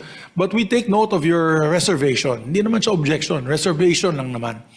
Yes, Ma'am Tala. Yes, Chairperson Zubiri, in response to the reservation expressed by the DOJ, we would also like to clarify that while MECO is a duly constituted private corporation, it is also duly authorized under Executive Order 15, Series of 2001, and Memorandum Circular 82, Series of 2025, to provide services to Filipinos in Taiwan and perform certain functions, including promotion of trade and investments. And MECO is, of course, guided by the One China policy through our close coordination with the DFA and the Office of the President. And MECO does not and will not undertake any action or agreement that will contravene the Philippine government's stand. And we wish to emphasize that MECO-TECO DTAA is treated as an economic instrument and is allowed under Section 3 of EO 15, which authorizes MECO to negotiate for agreements and other arrangements concerning trade and investments. So that's all, Mr. Chair. Please provide that to the committee, Tala, no? Yes, yes, Madam, kasi pag discussion sa floor, that might crop up on the One China policy. Yes, Chair. So we take the reservations of the DOJ, yeah, and I agree. I think, you know, even Chinese. I know several from Beijing and from Shanghai na makaibigan natin na businessmen that have businesses also in Taiwan. There's a lot of Chinese companies also doing business in Taiwan. So I think when it comes to the realm of business and trade, wala naman sigurong pag-usapan na how do you say, the sensitive diplomatic issues. There shouldn't be, actually. That's just like how the Philippines are still welcoming businessmen from China to do business in the Philippines. We shouldn't shoo them away because of what their leaders are saying against each other. And I think that's the way to do it. We should not base these objections on prejudice amongst countries. Because this is business. You're just doing business among cross-border business among countries. So we take note, of course, of the reservation of the DOJ. We'll study it further, but I think this is very important. This needs to be acted upon immediately. So we'd like to thank MECO and TECO MECO rather, for pushing for this business agreement. If there are no other objections and or any, yes, Asa? Thank you, Mr. Chair. Just to add and inform that there are ASEAN member states that have tax agreements with Taiwan. Yeah. And to name, we have Singapore, Malaysia, Indonesia, Thailand, and Vietnam. And I think they have couched their agreements similar to the one that we have. That's good to know. That's actually very helpful. And some of these countries are even friendlier to China than we are. And I think they too observe the One China policy. No, not only serve, but they're also, whenever we have ASEAN discussions, they're not very friendly to our position sometimes on the West Philippine Sea. And yet they have nauna pa sila sa trade or rather taxation agreements with Taiwan. So that's good to know. Yes, in fact, Singapore had it in 1981. Okay, very good. So thank you very much. With that, we will prepare the committee reports for discussion on the plenary for second and third reading. How it goes here, gentlemen and ladies, is we approve it on second reading, just like legislation, and on third reading, we get the 2/3 vote required. And usually, we always get more than 2/3 vote when it comes to treaties particular. So thank you very much. If there are no other comments from the other agencies, yes, Madam Dr. Shirley, you're with SHED. Yes, please. Yeah, thank you Don't very be much. shy. If you have a position paper, please raise your hand. No, this rather is than- not against, but whatever it is worth for, I would like to mention here that Taiwan is our #1 partner in the development of our semiconductor training and advanced degree. In fact, last week, through the MECO-TECO, we were invited, participated by 10 universities in the joint Philippine-Taiwan meeting for the development of semiconductor trainings, and of course, in the upskilling of our lifelong learners. All expenses were paid, and salamat po sa MECO-TECO for the kind arrangement. That's very good to hear. Actually, this will be going on record. I love Taiwan. I took my whole team there after the elections, this whole group in the back. Believe it or not, because it was too expensive to get here locally. That was the unfortunate reason. And I use this all the time during my discussions on the tourism budget and all. And I always say, how unfortunate that when I did the budget check, it was going to be more expensive for us to go to Boracay than to go to Taipei.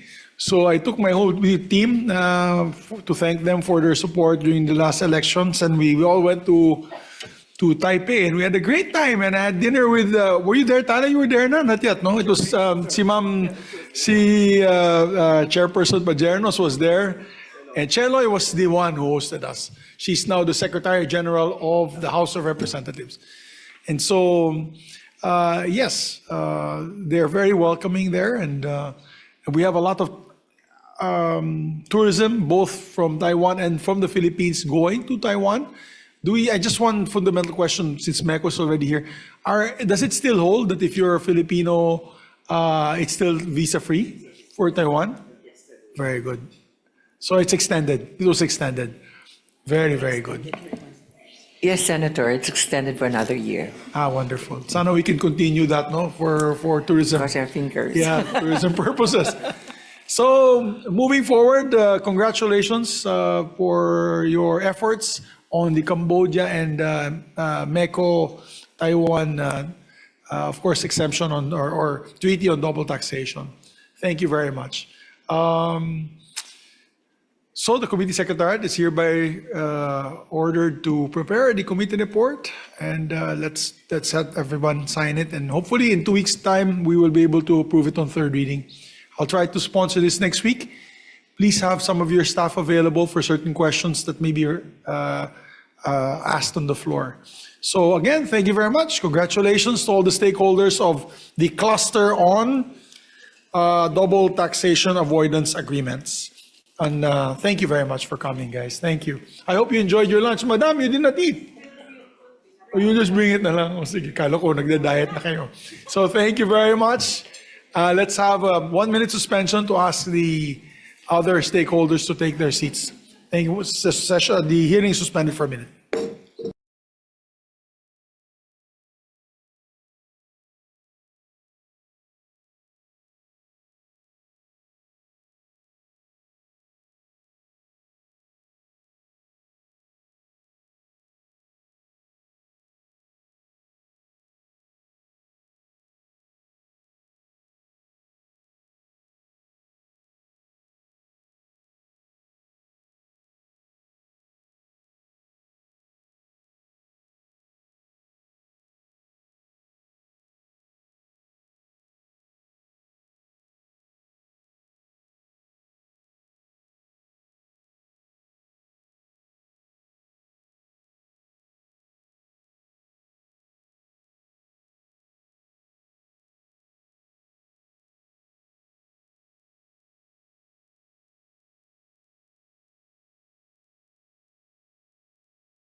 discuss the third cluster.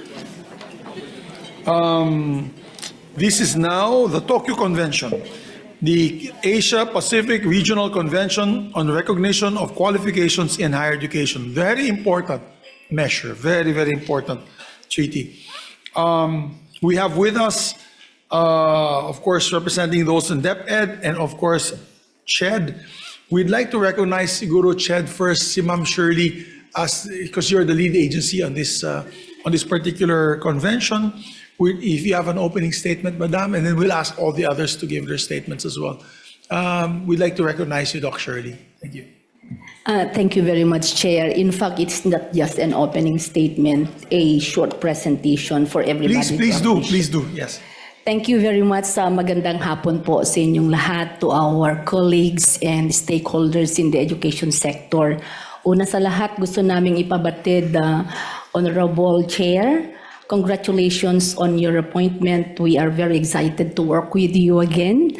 Just to remind you that the support you have given to me when I was the president for the bioenergy is now the national hub for bioenergy in the North. Marami pong salamat. So una sa lahat, on behalf of CHED and the more than 2.4 million higher education learners and 250,000 researchers and almost 2,300 higher education institutions, marami pong salamat for this opportunity that amid the suspension of face-to-face reporting to the office, binigyan niyo po kami ng pagkakataon. It has been 15 years in the making. So indeed, this is very urgent. The Philippine higher education, just to provide the context, the Philippine higher education landscape is currently navigating a transformative period characterized by a deliberate shift toward internationalization, digitalization, artificial intelligence, and regional integration. To date, we have about 4,827 university-to-university partnership. But amid this huge number of university-to-university partnership, nahuhuli po tayo sa outbound students and inbound. We are talking here of almost only 18,000 inbound foreign and training students, while about 9,000 outbound from the Philippines. Compared to our partner Asian countries, they are talking of 200 to 300,000, Mr. Chair. For context, the 2011 Tokyo Convention represents a significant upgrade from the 1983 Bangkok Convention, which the Philippines ratified in 1985. While the 1983 instrument served its purpose in an era of limited mobility, the modern educational environment demands a framework that can accommodate massification, the rise of private sector for providers, and the integration of non-traditional learning modes such as online and blended delivery. The failure of the 1983 convention to address this shift created a mismatch between domestic aspirations and international recognition, a gap that the 2011 Tokyo Convention is specifically designed to close. From a strategic perspective, Mr. Chair, the Tokyo Convention is more than a treaty. It is a promise to the global Filipino. It ensures that our degrees are trusted and recognized worldwide, opening doors for our graduates to pursue opportunities across borders with confidence. For our universities, the convention strengthens internationalization, enabling institutions to attract foreign students, transfer international credits, and participate in the global circulation of knowledge. This is how Philippine higher education takes its rightful place on the world stage. For our professionals, Mr. Chair, this convention guarantees swifter credential verification and mutual recognition of a prior learning, allowing them to practice their expertise abroad without unnecessary barriers. For our overseas Filipino workers, This convention secures global recognition of their qualifications, creating more employment opportunities, and ensuring that their skills are valued wherever they go. And for our economy, the convention fuels growth through innovation, driving competitiveness, fostering collaboration, and strengthening the Philippines' role in the global economy. This is the vision we embrace, a Philippines whose talent, whose institutions and innovations are recognized across the world. The Tokyo Convention is therefore our pathway to the future. Most importantly, Mr. Chair, this convention establishes a robust National Information Center under the Commission on Higher Education, which acts as a clearinghouse for information on the Philippine education system, thereby protecting the integrity of our degrees from the reputational risk posed by degree mills or diploma mills, which is one of the major pain points in higher education, and fraudulent practitioners. The current administration has provided the strongest executive mandate to this process to date. On October 10, 2025, Mr. Chair, President Ferdinand R. Marcos Jr. signed the Instrument of Accession, which was subsequently transmitted to the Senate for concurrence. In 2024, we at CHED, together with the Department of Foreign Affairs under President Ferdinand R. Marcos Jr., began coordinating the accession process of the Tokyo Convention. The same year, CHED was invited to join APNNIC, and we designated our international affairs as the Philippine National Information Center, signaling our interest in non-voting membership. Makikita niyo po dyan ang arrow na red from 2011 to 2024. Doon lang po siya na-realize it's 14 years. Now, this year, it's 16 years. By 2025, I signed and transmitted an updated certificate of concurrence soon after President Marcos Jr. signed the Instrument of Accession, which the DFA forwarded to the Senate. Marami pong salamat, DFA. To strengthen our case, CHED sent letters to Senators Vicente Soto III, Senator Sherwin Gatchalian, Senator Amy. Medyo natambakan, nangungulit po kami. Salamat kay Dapat sinulatan mo ako. Meron na po, sir. Noon lang sumulat ako kay Sir Davidson, talagang hindi na mag-withdraw na kami sa aming international partners.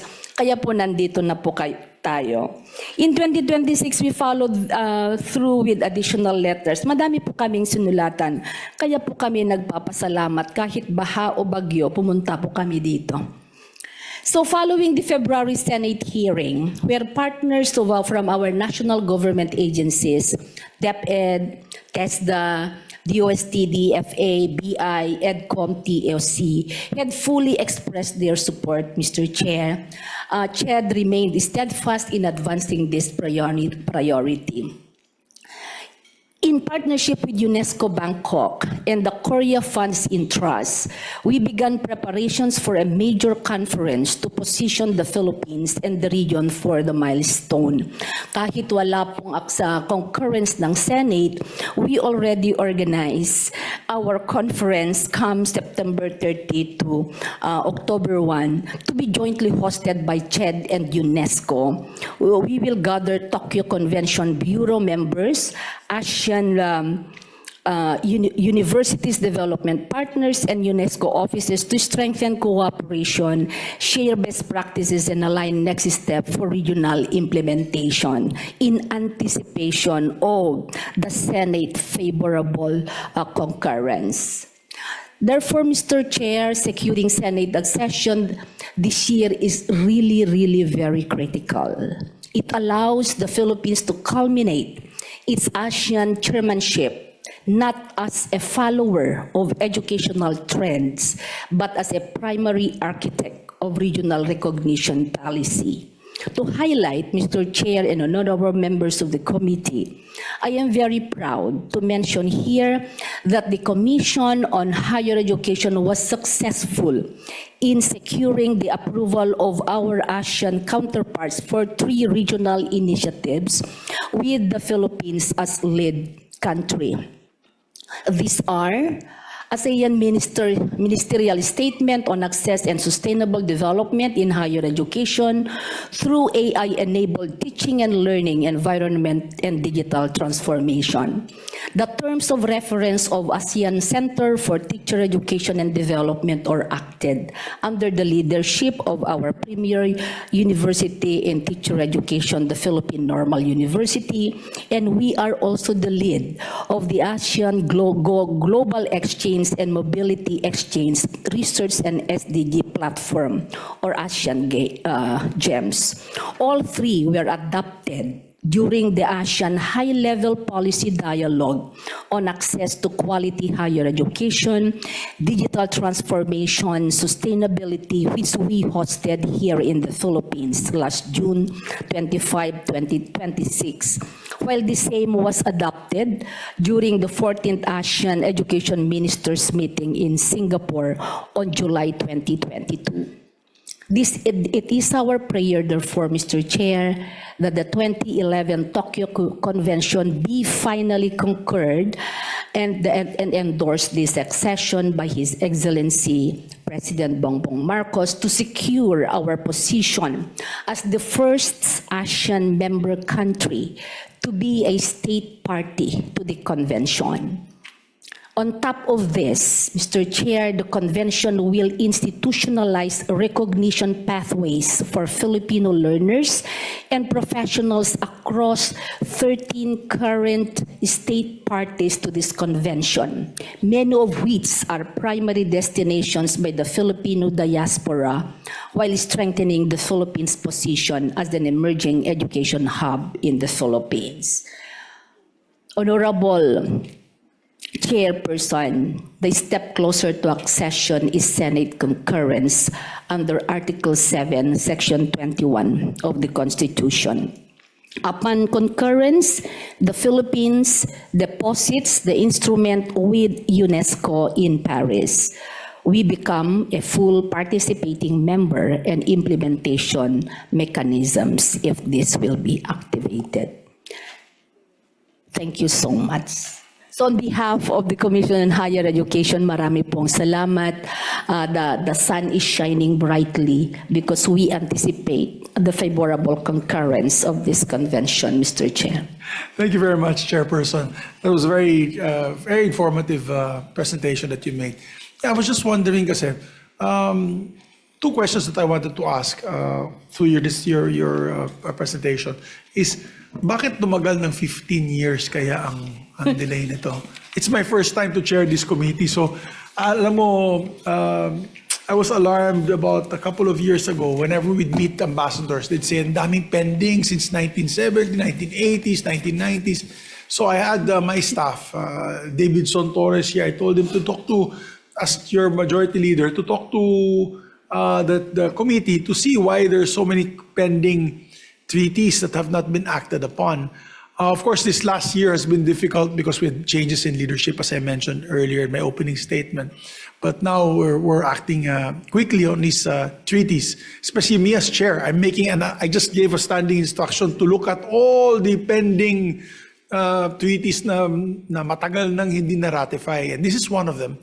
May I just ask that one basic fundamental question is, why 15 years? What do you think was the reason? Is it just because it was out of the radar, or was there a fundamental reason why it was, or a question why it has not been taken up? And I'll also ask that on my second question, are we the only, if we do take it up, why are we the only ASEAN nation that will ratify it and they haven't ratified theirs? Madam, because these are questions that can be anticipated on the floor when we defend this Tokyo Convention Treaty. Sige, ma'am. How I wish I can answer you the details, Mr. Chair, but I just assumed last year my chairmanship, and I just get my new term, my new fresh term. There were lots. We have the records since 2011 to 2025 when I assumed the chairmanship. There were lots of initiatives. I cannot really define the reason What I'll do why. is I won't put you in a hot seat, madam, because you're only here for the last year Year. or so. What I would do is maybe address the question to the DFA. Is there still a DFA representative, ASEC or attorney? Are there fundamental questions that need to be answered before this were taken up on plenary or discussions on committee level? What was the delay? Because I know the DFA is the one that's actually pushing for these treaties and ratify these treaties. Was there a lack of, I'm looking for the word, not just initiative, was there a lack of support from the DFA on this particular convention? Anyone of the DFA would like to just answer? Mr. Chair, just like Chair Agrupis, we're not, we can only assume that it was not a priority, but also as a matter of process, baka sir, nung certificates of concurrences, the coordination, consultation with other relevant agencies took time. But as for DFA, we have always supported CHED and the initiatives they pursue in UNESCO. So I'm sorry if I cannot be, Yeah, there's no no further problem. other. We'd like to, of course, we'd like to support being trailblazers in the region, but any particular reason why ASEAN, other member ASEAN states have not yet ratified this particular measure?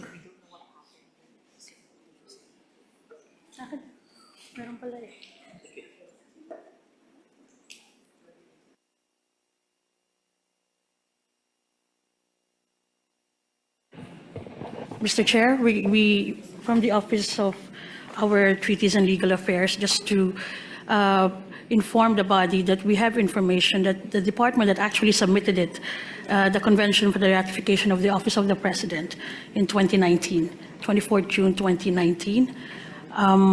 And the Office of the President issued the instrument of ratification and transmitted the same to the Senate for concurrence in 2022. Okay, so bago pa lang, relatively new. Relatively new. So Relatively recent new. movement then. So it's not. Okay, so it's not, 2022 is relatively new. It's Yes. only 4 years ago. And with all the political happenings since then, of course, it takes a while before the committee and members of the Senate actually get information about these treaties. So, okay. With that said, and now the question is, let me go stakeholder by stakeholder. Let's hear the voices, of course, of the DepEd. Let's see the position of the DepEd. We have with us from the DepEd here. Yes, you are Mr. Arvil Mark Armedilla, the Philippine Qualification Framework Technical Assistant. You're with the DepEd, sir? Yes, yes, Senator. You can add your voice to this issue. Is the DepEd in full support of this measure? Yes, Senator. Please explain why. DepEd respectfully transmitted to the committee a signed letter expressing DepEd's support to ratification and implementation of the Tokyo Convention.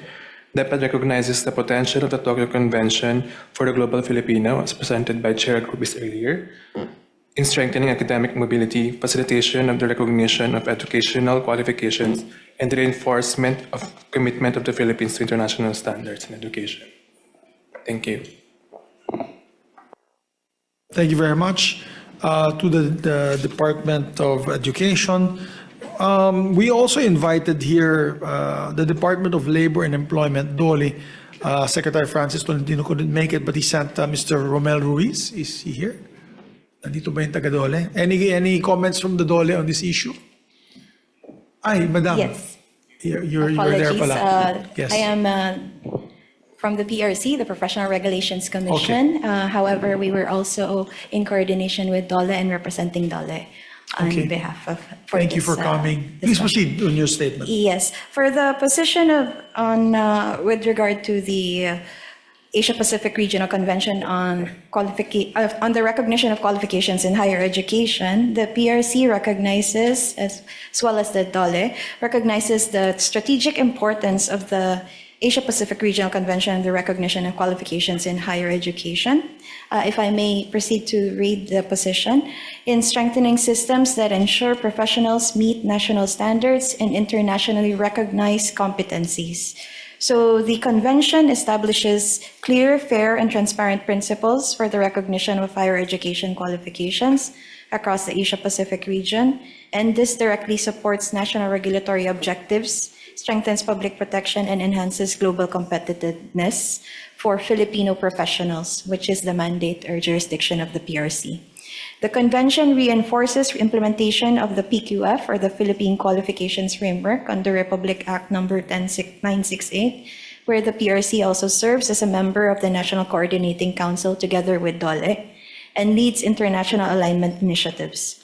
The PQF defines national qualification levels, learning outcomes, and competency standards, which are referenced regionally throughout the ASEAN Qualifications Reference Framework, or AQRF, under the ASEAN. This alignment ensures comparability, transparency, and quality assurance of educational qualifications across ASEAN and the broader Asia-Pacific region.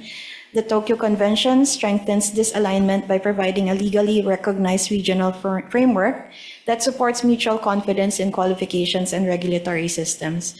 So under the initiatives of the PRC, just to emphasize the point, in coordination with the other members of the PQF NCC, we hosted also a third-party comparison workshop this year on the 9 to 13 February of 2026 under the 16th AQRF committee meeting. It provided a structured platform for experience sharing, peer learning, and exchange of best practices among ASEAN member states, drawing from their respective referencing journeys and implementation experiences, as well as encouraging reflective dialogue on the extent to which national and regional qualifications frameworks are aligned, compatible, and able to function effectively within the AQRF architecture.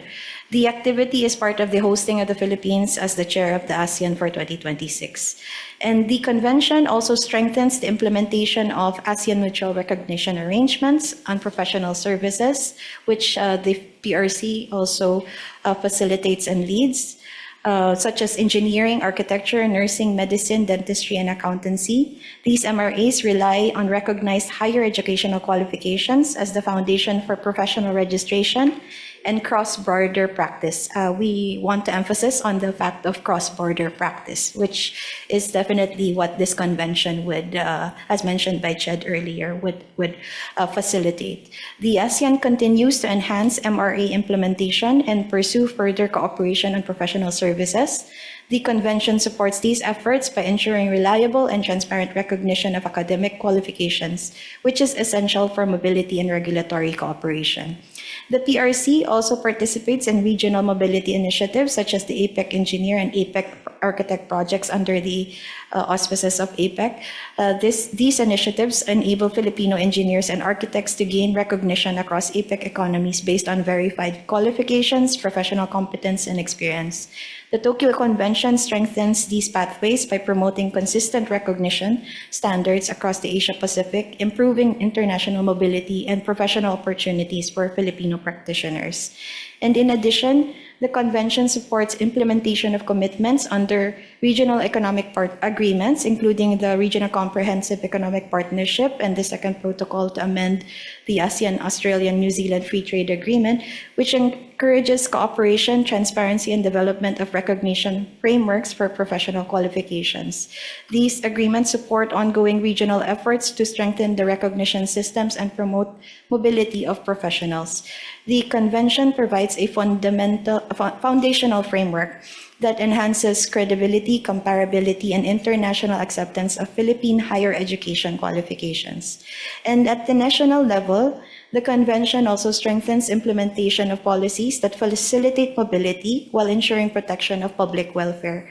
On the end of PRC, these include issuances of special temporary permits for foreign professionals and coordination with the Commission on Higher Education on transnational education and continued participation in regional and international qualification alignment initiatives. These measures ensure that qualified foreign professionals who enter the Philippines meet regulatory standards while also expanding recognition opportunities for Filipino professionals abroad. I think on the last statement, that is more of our emphasis, the recognition of opportunities for Filipino professionals abroad. The convention also advances national commitments to inclusive access to professional opportunities for refugees, because there is a provision in this, stateless persons and asylum seekers collectively referred to as persons of concerns, consistent with Executive Order number 163 of series of 2022. And this executive order establishes a whole of government framework to promote protection, inclusion, and access to education and employment opportunities for POCs. The Philippines is also a state party to the 1951 Convention relating to the status of refugees and its 1967 Protocol relating to the status of refugees, which supports the access to education and professional practice for qualified individuals. In line with these commitments, the PRC issued Resolution number 1865, series of 2024, which allows appropriate evaluation and alternative documentation procedures for qualified POCs, applying for special temporary permits, which the PRC issues.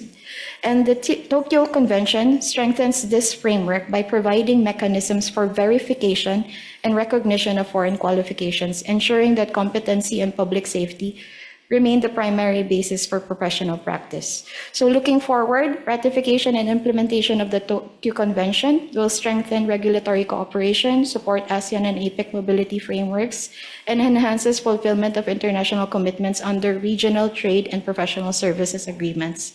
For the Senate, the convention represents an important step in advancing internationalization of Philippine education and professional regulation. And for the PRC, it provides stronger legal and institutional support for fair and reliable recognition of qualifications. And for the Filipino professionals, it expands global career opportunities and strengthens international recognition of Philippine degrees.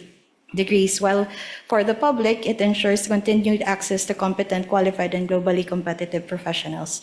So as my last statement, ultimately, the Tokyo Convention positions the Philippines as an active and credible partner in the Asia-Pacific community, strengthens confidence in Philippine qualifications, and promotes inclusive and responsible professional mobility, and contributes to the national development, regional integration, and protection of public welfare.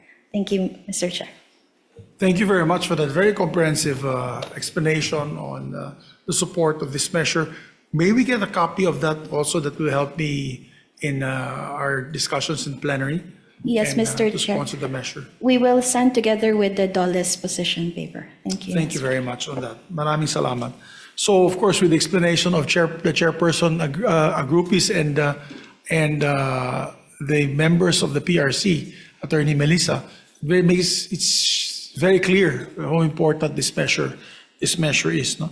So next, I'd like to ask, of course, there were several issues that were raised in the February 19 hearing, but before I raise that, I'll just already ask each and every agency here to give their statement, that will raise these issues. Under the TESDA, we have representatives here from TESDA. Director? Yes, please. Any one of you from TESDA could. Director Yes. Linda Andrade is recognized to give your statement. Thank you very much, Mr. Chair. Good afternoon, and good afternoon to all of present here today. So the Technical Education and Skills Development Authority, TESDA, fully supports the Tokyo Convention's goal of building a shared regional framework for recognizing qualifications across higher education and TVET, in line with our National Technical Education and Skills Development Plan's vision of globally competitive Filipino workforce. This support is backed by existing national infrastructure. Our Philippine Qualifications Framework already spans TVET levels 1 to 5. And in 2023, CHED and TESDA jointly signed the Joint Memorandum Circular establishing the Philippine Credit Transfer System. The PCTS provides a structured mechanism for credit accumulation and transfer between higher education and technical vocational education and training, thereby promoting mobility, lifelong learning, and recognition of prior learning. This initiative aligns with the principles of transparency, comparability, and fair recognition of qualifications embedded in the Tokyo Convention. The existence of such national frameworks demonstrates the country's readiness to operationalize the Convention's objectives within the domestic education and training system. Further, the Philippines has institutional experience in regional qualification recognition mechanisms through the participation in the ASEAN Mutual Recognition, as mentioned earlier by Chair Agrupis and our PRC colleague. This was signed since 2012 pa po. And the implementation of this MRA reflects the country's established systems in competency assessment, certification, and cross-border recognition and qualifications. On this basis, Mr. Chair, TESDA proposes its endorsement and affirms its commitment to working with JED, DepEd, and other agencies towards its effective implementation. We already submitted our position paper, Mr. Chair. It's already with the COMSEC. Thank you so much, Bob. Director Linda, thank you very much for that. Next, last but not the least, we'd like to ask the opinion of our baby of the Senate and House of Representatives, which is the EDCOM 2. Director Carl can make it, but we have here with us the Chief Legal Officer, Attorney Simon Salinas. Simon. Yes, good afternoon, Mr. Chair. Good afternoon to the rest of our participants in today's hearing. So first and foremost, EDCOM 2 fully supports the accession and eventual concurrence to this convention. The Tokyo Convention asks something fairly straightforward of its parties: to recognize each other's higher qualifications fairly, unless a substantial difference can be shown.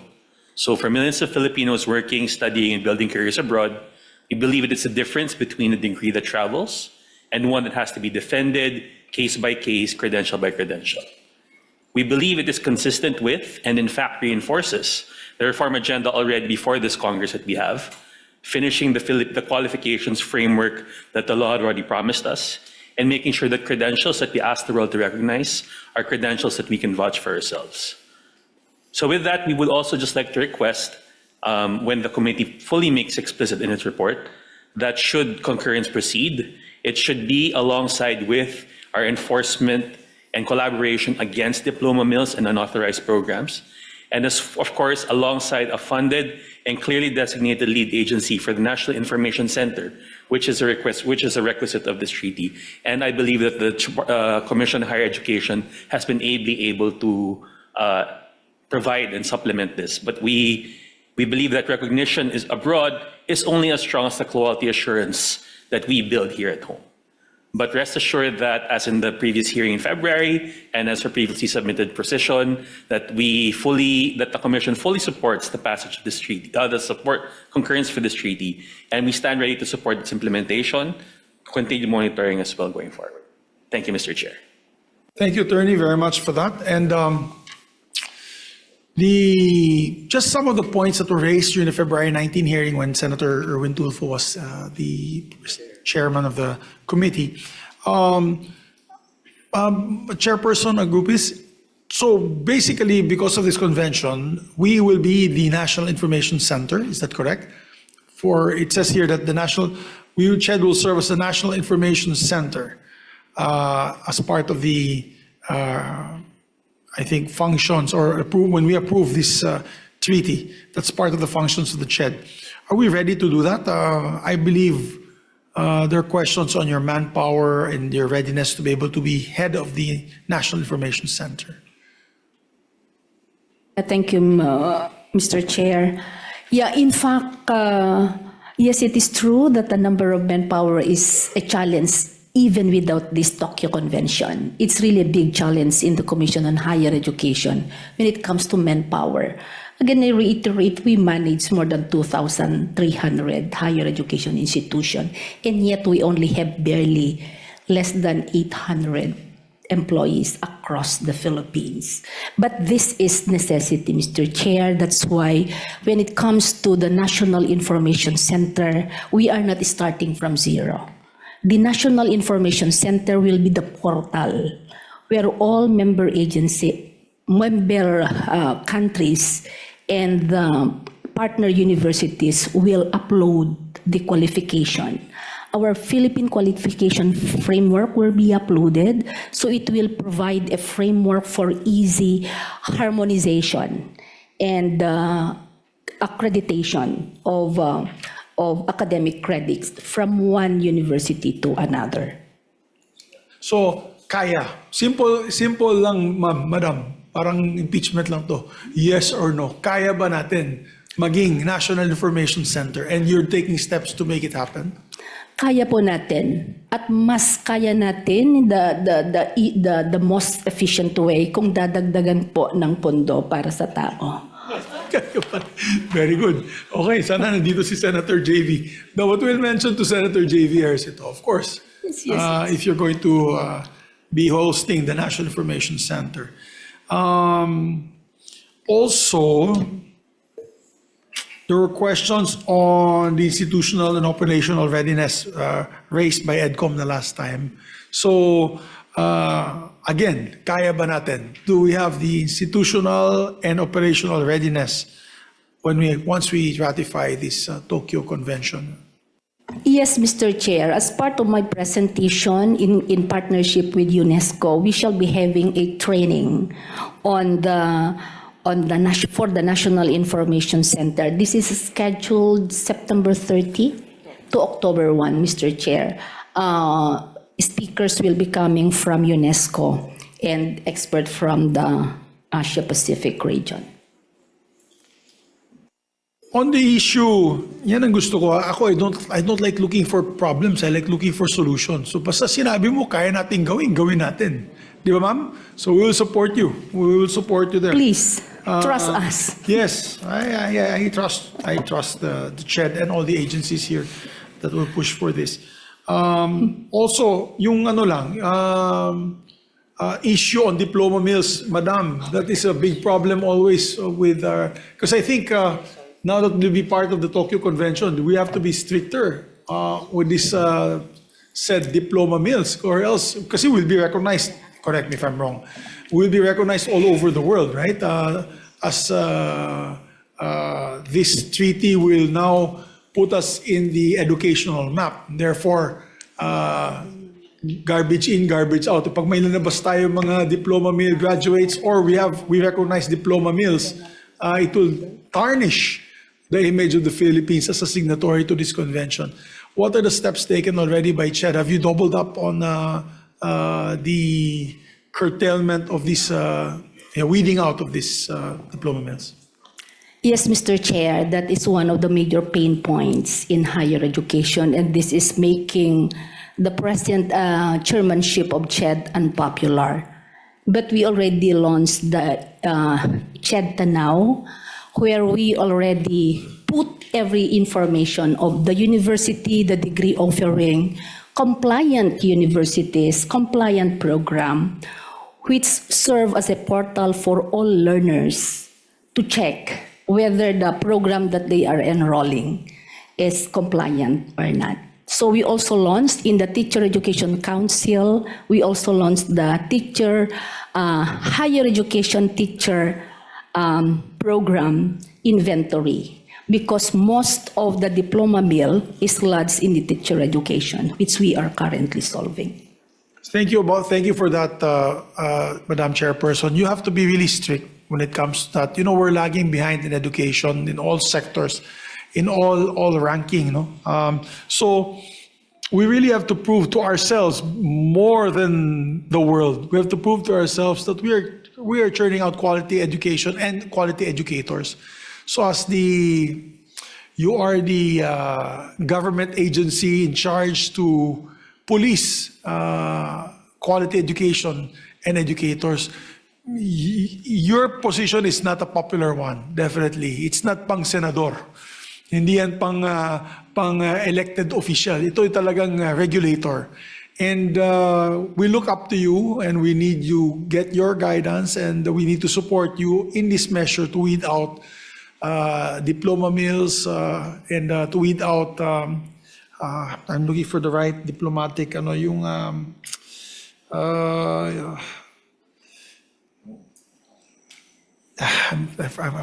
I'm looking for the word,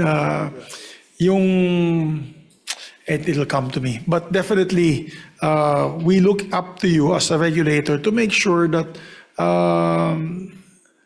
you have the ability to weed out these undesirables in the educational sector. That's a word, undesirables, which gives us a black eye, and so I remember there were issues before in the past on people getting masteral and PhD diplomas without the proper process in doing so.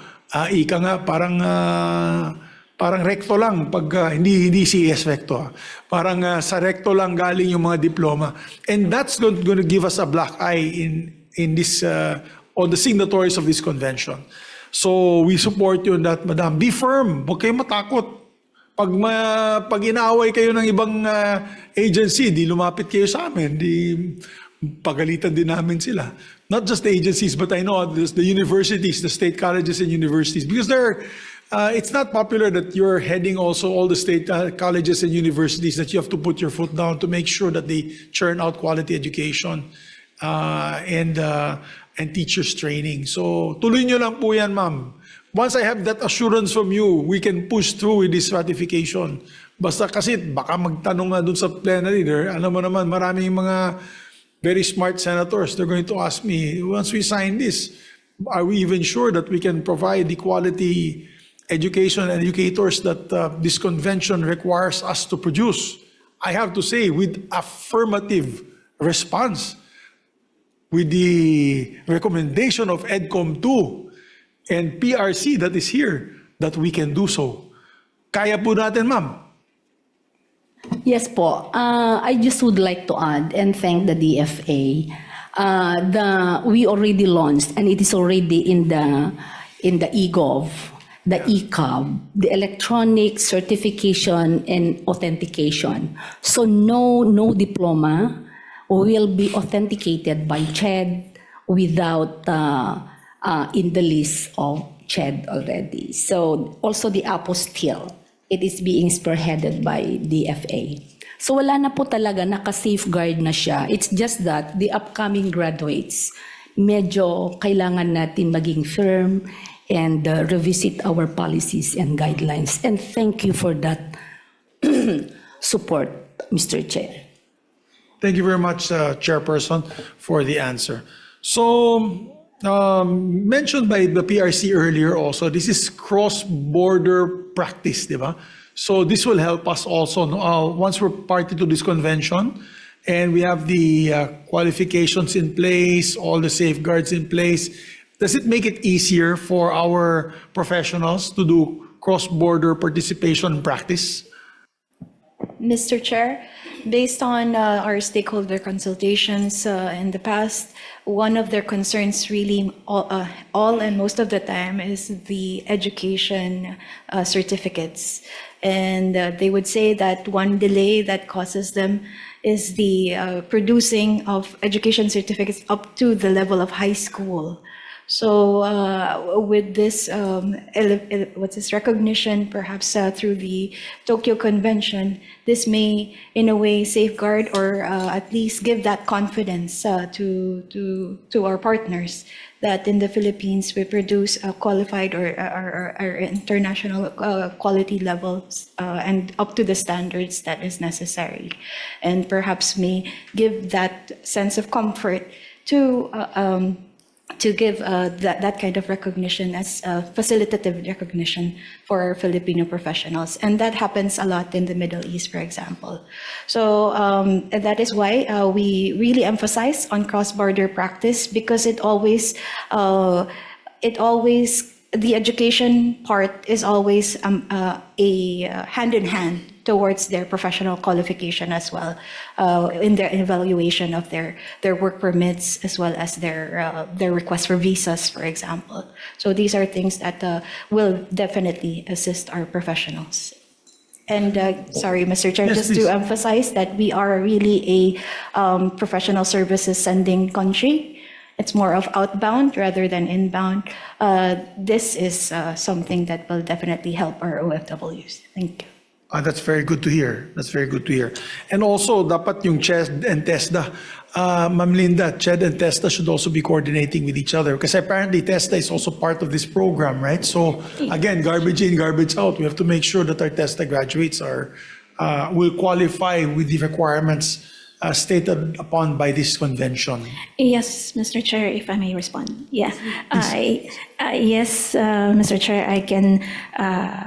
We just launched the One Education just last month, and the three agencies, the educational sector, are now in constant conversation towards a number of initiatives, so common initiatives for the matter, and for the purpose of the Tokyo Convention, we are definitely into it, Mr. Chair. That's very good. All right. So with that, thank you for that all that information given by the stakeholders. We now like to approve this treaty on committee level and come up with the committee report. I'll need you all to be ready when we discuss this on plenary, particularly on second reading when we do the debates. And your position papers, please give them directly to our committee secretariat so that we can put their points in our when we do the presentation in plenary and sponsorship of the measure. So congratulations, SHED, EDCOM, TESDA, DepEd, PRC, and DOLE for this measure, and hopefully in 3 weeks' time we can ratify this measure. And DFA, well, DFA is always constant support. We'd like to recognize Attorney Mandap. He's raising his hand. Yes, sir. Yes, Mr. Chair. Thank you for acknowledging the DFA. We'd also like to share this opportunity. Of course, we are in full support of this measure, but we'd like to share our perspectives also in the foreign service, particularly our foreign service establishments. In our dealings with Filipino communities abroad, a familiar complaint among them is that they are unable to land jobs that actually match their qualifications. So they are forced to take on lower paying jobs. And this measure, we believe, holds great potentials for them to be duly recognized for what they're really trained for, and perhaps in the long run, give them more economic empowerment. That's actually a very good statement that you had made. We put that on record, so we can put that part of my opening statement for this measure on the complaints of several OFWs in other countries that they can't land particular jobs because of maybe the lack of accreditation, being that we're not a party to this convention. Is that the correct way of saying it, Attorney? That is correct, Mr. Chair. As a matter of fact, when I was in Canada, I was there for 6 years. There had always been a movement among the community, and it was supported in principle by the Canadian government. There was this pan-Canadian initiative to recognize foreign credentials, but up to the time I left, it hasn't happened. So I think this will give it a good push for this thing to finally happen, for the greater economic empowerment of our OFW and our foreign overseas communities. Thank you, Attorney. Thank you to the DFA for that, always watching out for the interests of our kababayans abroad. So with that, this treaty is hereby approved on committee level. Thank you very much, everyone. So we'll take up the next cluster. I'm going to ask for just a 2-minute break because I need to do I need a liquidity break and go to the restroom. Maraming salamat to all the stakeholders for this education cluster hearing. Hearing is hereby suspended for 2 minutes.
we will now discuss very important matters on the table.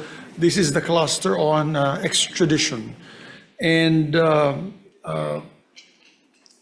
particularly the ASEAN Treaty on Extradition and the Treaty of Mutual Legal Assistance on Criminal Matters between the Government of the Republic of the Philippines and the Government of Republic of India.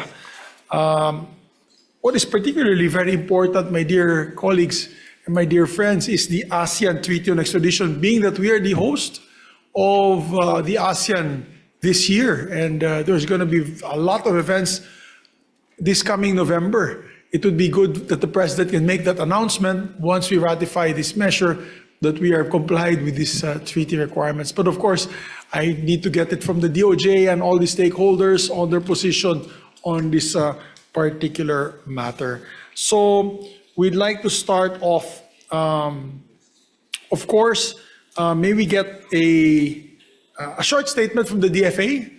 Is there going to be a presentation or no need? Just statements? Just a statement, Mr. Okay. Chair. So we'd like to recognize for the DFA, then we'll go to the DOJ because they're also a lead agency in this. Yes, Attorney, please. Thank you, Mr. Chair, colleagues.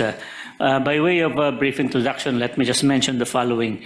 The ASEAN Treaty on Extradition, or ATE, or ATE, however you wish to call it, is a landmark multilateral agreement signed by all ASEAN member states on November the 14th, 2025 in Manila. It establishes a unified legal framework allowing member nations to surrender fugitives so they can face prosecution or serve prison sentences, preventing criminals from evading justice by crossing regional borders.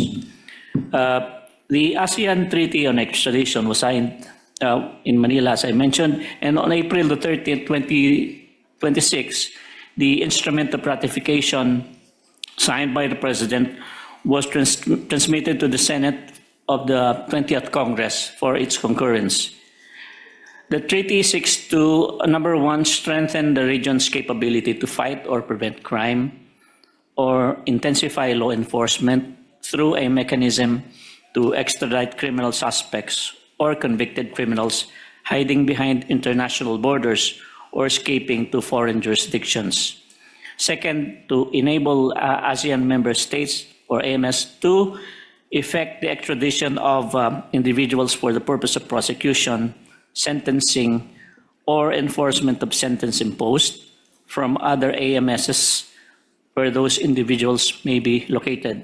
And finally, it will strengthen the region's commitment against criminality and in furthering regional integration through seamless legal cooperation in criminal matters. We consider this treaty both very important and timely, as it holds great potentials for curbing crime and preventing or discouraging the cross-border movement of fugitives from justice. But for a more detailed discussion on the highlights and benefits of the treaty, I shall yield the floor to the Department of Justice, which is the implementing agency and central authority of the Philippines on matters of extradition. Thank you. Thank you very much, Asek. Just a few questions before I recognize our senior state counsel. How do we have bilateral extradition treaties with ASEAN member states? We have two, Mr. Chair, one with Indonesia and the other with Thailand. Okay, we do. No, because I can recall the issue on, and I know everybody's familiar with this, with the former Congressman Teves.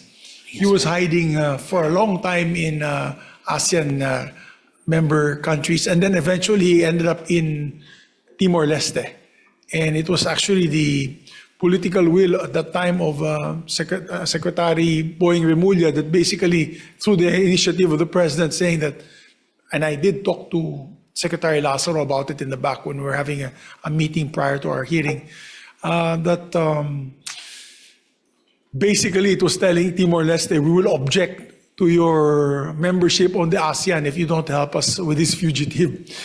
In a nutshell, I'm paraphrasing, of course, being very diplomatic about it. And they did comply, and I believe the president of Timor-Leste had actually visited us also here in the Philippines for a state visit. So that was more diplomacy than it was an extradition treaty. So Is it correct to say, ASEC, that it's very important to have this framework? Yes, Mr. Chair, we actually are not aware of what went down in that particular circumstance, but that is precisely the situation why we need this kind of agreement to facilitate matters between, the requesting state and the requested state, where we don't need to dangle any incentives other than what are already written as obligations in the treaty. Actually, even I think the case of Alice Guo in Indonesia, that was actually a courtesy given, according to Secretary, the Alice Guo as well as the case of Teves was courtesy given to our country, being, I guess, friends, at the same time, courtesy given to the law enforcement community. Parang nagtulungan po yung local NBI natin tsaka yung kanilang version of their NBI, and as where there was a red notice given, so nagtulungan. Pero that's a courtesy given lang. At least this one, there will be a treaty that can be followed. There's going to be a framework, and there's going to be a process that can be done to be able to extradite them once we approve, once we ratify this treaty. One other question to the DFA. How many parties already have signed this on the ASEAN side? All ASEAN member states have signed, although only one so far has completed its domestic requirements for ratification, and that is Timor-Leste. And Timor-Leste. they have since deposited their instrument of ratification. Because this is a fairly new. It is new. It's It is only 2025, so it takes a while. Yes, sir. Yeah, that's true. So thank you very much for these answers. We'd now like to go to our senior state counsel, Madam Grace, Attorney Grace Estrada. Please tell us the position of the DOJ on this. Thank you. Thank you, Mr. Chair. Good afternoon, Mr. Chair and colleagues in public service. The Department of Justice expresses its sincere appreciation to the committee for its consideration for the concurrence of the ASEAN Treaty on Extradition, or ATE, and the Philippines-India Mutual Legal Assistance in Criminal Matters Treaty, or the MLAT. We recall the honor of having the signing of the ATE in Manila, Philippines on November 14, 2025, on the occasion of the Philippine chairship of the ASEAN Law Ministers Meeting, or the ALO-MM, chaired by Secretary Frederick A. Vida, who was also given by the President the special authority to sign the ATE. We see the Senate's concurrence at the soonest opportunity and the early ratification of the ATE as an achievement befitting our nation. Not only as host of the signing and chair of ALO-MM, the Philippine chairship of ASEAN, but more significantly, as a steadfast champion of justice and the rule of law within the ASEAN region. The ATE is an affirmation of the Philippines' enduring commitment to cooperation, justice, and the rule of law in ASEAN. In his statement at the last ALO-MM, the President stressed that the signing of the AET would be a defining moment in our effort to bring to justice those who acted against the law. He also recognized how the ATE demonstrates ASEAN member states' collective and united belief that justice and fairness know no borders in ASEAN.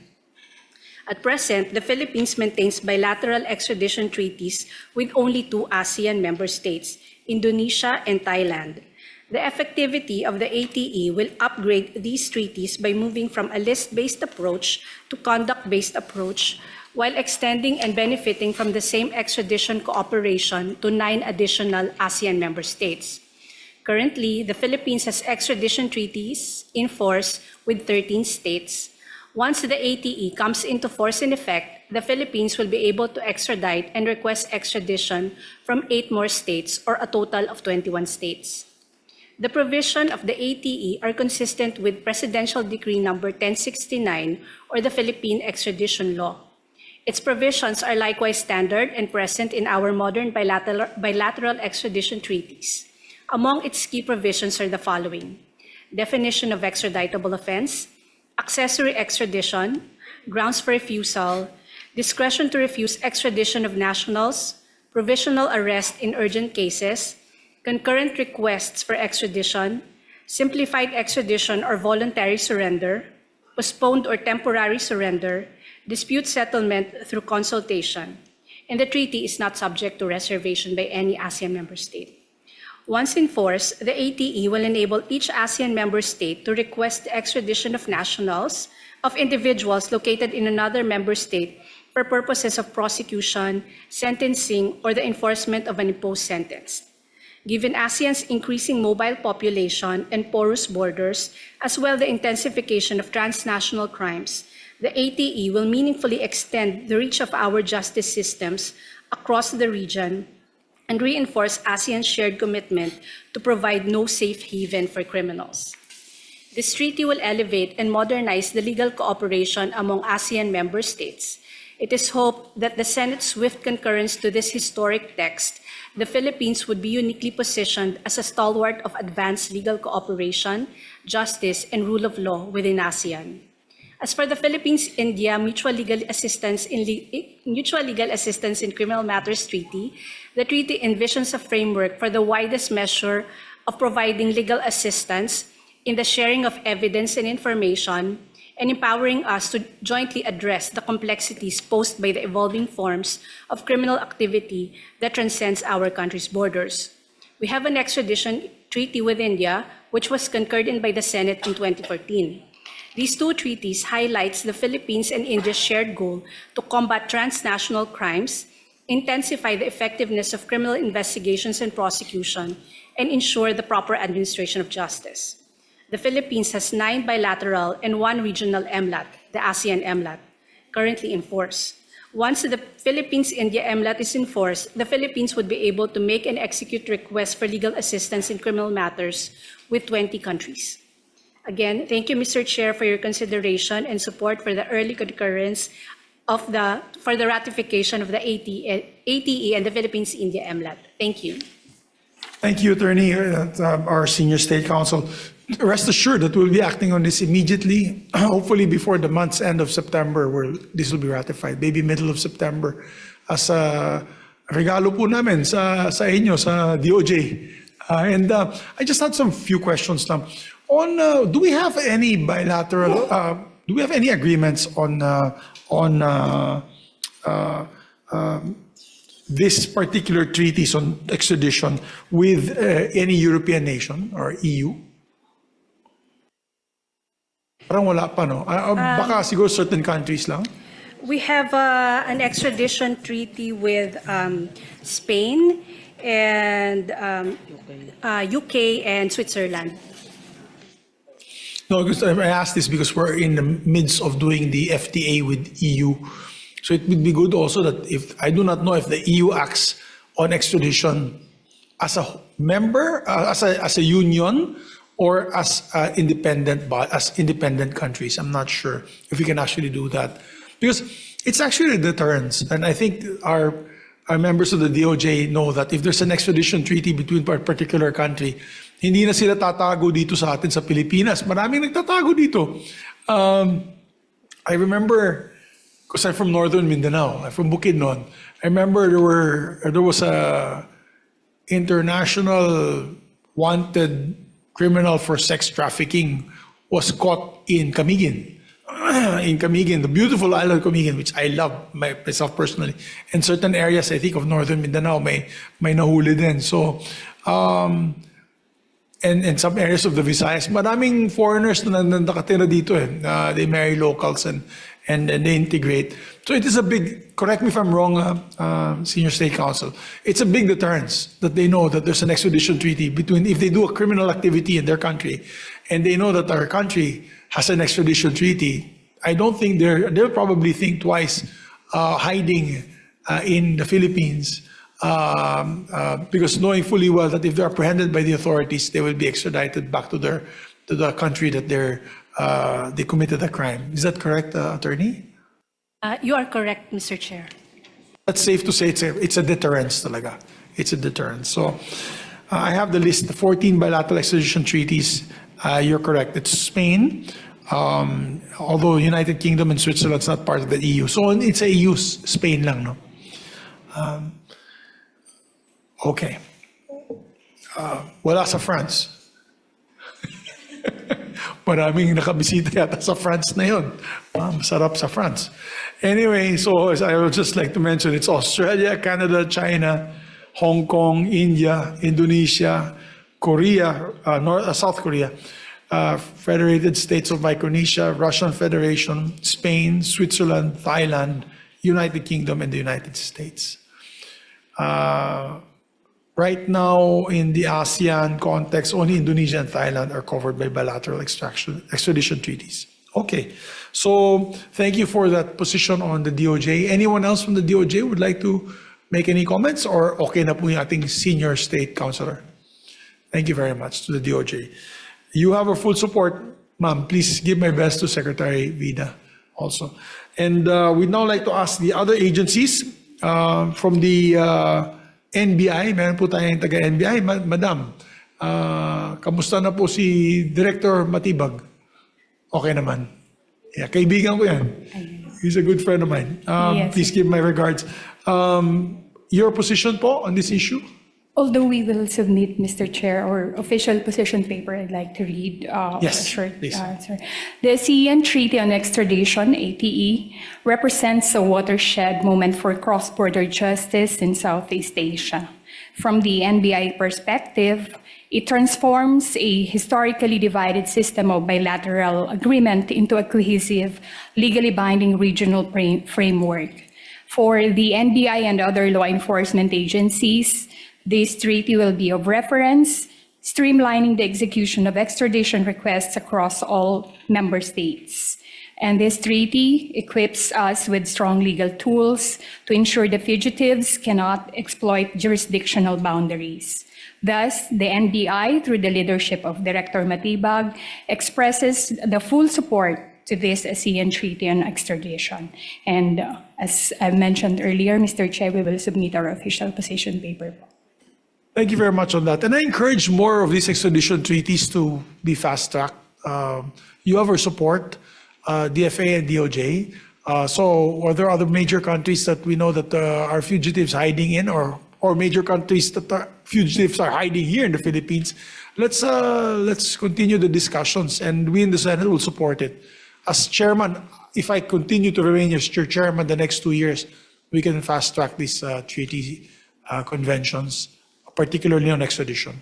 So thank you to the NBI. We'll go to the Armed Forces of the Philippines. We have with us Commodore Trinidad, sir, and of course, Colonel De La Cruz. Commodore, you're highest in rank. You're recognized in the position. Yes, sir. Thank you, Mr. Chair. Of course, sir, the AFP fully support this ASEAN Treaty of Extradition. Although we are now actually focusing on external defense operation, but I think we are more capable to assist other law enforcement agencies with regards to this extradition, considering of our deployment of the different defense armed forces attaches to the ASEAN countries, which can aid in the coordination among the concerned agencies of the other countries, sir. You have a very capable intelligence service. Yes, sir. Within the country and of course in the different jurisdictions. So thank you. Full support po ng AFP dito. Yes, sir. Thank you. That's good to hear. And we'd like to thank you for your participation today. Please give my best to the Chief of Staff. Thank Yes, you. sir.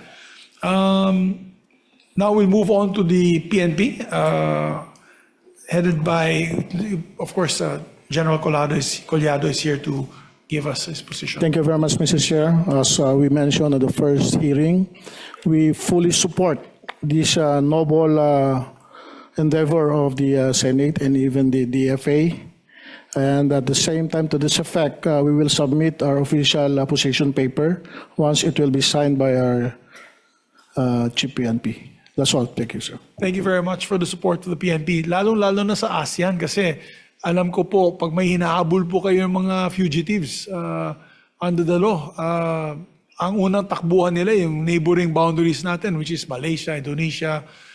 So it is very important that we have this framework on hand because at least you'll get cooperation. Correct me if I'm wrong. You'll be getting cooperation. Actually, sir, we just had the ASEANAPOL this July. It is the convention of all ASEAN member countries, particularly the law enforcement agencies, the police, and we have dialogue partners from the different parts of the world, not only regional. And we discussed this, but more on collaboration while waiting for this extradition. Likewise, the PNP already have in place our memorandum circular that treats this particular issue once it will be ratified. So again, the PNP is already prepared for this eventuality or actions. Thank you. Very good. And you can flex your muscle na. Pag na-ratify natin to, sabihin mo sa ibang bansa natin, mga kapatid sa ASEAN, na please also push for your ratification kasi inunahan na natin ang Pilipinas. We will do that, sir, since the Philippine National Police is the current, we are the host for this whole year. So part of the discussion will be this one. Thank you, sir. Rest assured, sir. Thank you very much, General. Well, we'll do our part for this ratification as well. We'd like to ask also to give a comment on this issue, the Philippine Center on Transnational Crime. We have with us former General Benjamin Batara, sir. You're recognized, sir. Or is it, sorry, or is it Attorney Baltasar Asadon, the legal assistant? Either one of you can give the statement. Thank you, sir. Honorable Chairperson of the committee, distinguished members of the Senate, esteemed officials of government, ladies and gentlemen, good afternoon. At the outset, Senator, allow me to congratulate you on your election as the chairman of the committee. With the indulgence of this honorable committee, may I first convey the apologies of Undersecretary Romeo C. Prestosa, our executive director, who is unable to personally attend today's hearing due to a concurrent and equally important official engagement requiring his presence. I appear before the committee as his duly authorized representative and on his behalf respectfully convey the official position of the Philippine Center on Transnational Crime on the ASEAN Treaty on Extradition and the Treaty on Mutual Legal Assistance in criminal matters between Government of the Republic of the Philippines and the Government of the Republic of India. The PCTC respectfully and unequivocally support the Senate's concurrence in the ratification of both treaties. These instruments are neither duplicative nor merely aspirational. They establish distinct but complementary legal mechanism. It is indispensable to the effective investigation, prosecution, and suppression of transnational crime. The ASEAN Treaty on Extradition governs the lawful surrender of persons wanted for prosecution or for the enforcement of sentence. The Philippines-India Mutual Legal Assistance Treaty, in turn, provides the means by which the contracting parties may lawfully obtain evidence, testimony, records, criminal assets, and other forms of assistance situated beyond the respective jurisdictions. Taken together, the treaties address the three principal components of effective cross-border criminal enforcement: the person sought for prosecution, the evidence necessary to establish criminal liability, and the property or proceeds derived from criminal activity. This complementarity is essential. Extradition without adequate and lawfully obtained evidence may not support a sustainable prosecution. Mutual legal assistance without the means to secure the accused custody may leave an otherwise viable criminal case unenforced. The treaties, therefore, form mutually reinforcing components of a coherent international criminal justice framework. The relevance to the mandate of the PCTC is direct and substantial. In the discharge of these responsibilities, the PCTC and NCB Manila regularly encounter cases in which offenders, criminal associates, witnesses, financial records, digital evidence, illicit assets, and proceeds of crime are situated in foreign jurisdiction. Intelligence may identify a fugitive location. It may expose the organizational structure of a trafficking syndicate, trace illicit financial flows, or establish connections among criminal actors operating across several states. Intelligence alone, however, does not constitute judicial proof. Neither does it independently confer authority to arrest, extradite, search, seize, restrain, or confiscate property. The treaties provide the formal legal channels through which intelligence and international police cooperation may be translated into admissible evidence, provisional arrest, extradition, asset restraint, confiscation, prosecution, and other enforceable judicial outcomes. On the Asian Treaty on Extradition, the PCTC considers the instrument a substantial advancement in regional criminal justice cooperation. The treaty establishes a common rule-based framework through which ASEAN member states may secure the lawful surrender of persons wanted for prosecution or punishment. It narrows the jurisdictional spaces that fugitives and organized criminal groups may otherwise exploit and reduces the dependence on fragmented arrangements, uncertain diplomatic practice, or the absence of bilateral extradition treaties between particular member states. The treaty does not permit surrender upon mere allegation. It incorporates the principle of dual criminality, prescribes the requisite seriousness of extraditable offenses, and requires the evidence satisfying the evidentiary standard of the requested party. Of particular importance to the PCTC and NCB Manila is the treaty's provision on provisional arrest. In urgent cases, a request may be transmitted through diplomatic channels directly between designated authorities or through the facilities of the Interpol. This provision creates a practical legal bridge between international fugitive coordination and formal extradition proceedings. It enables actionable police information to be promptly transmitted while preserving an essential legal distinction. An Interpol notice or communication is not by itself an international warrant of arrest. The authority to arrest and extradite remains founded upon the applicable domestic law and the treaty. Equally important, the ASEAN Treaty contains substantial safeguard against abuse.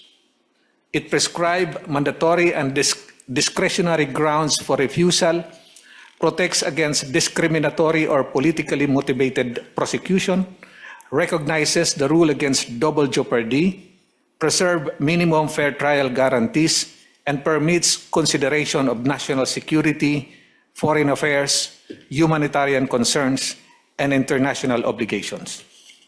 The treaty likewise subjects the execution of extradition requests to the domestic procedural law of the requested country and incorporates the rule of specialty, thereby limiting prosecution to the offense or offenses for which extradition was granted except under the condition expressly permitted by the treaty.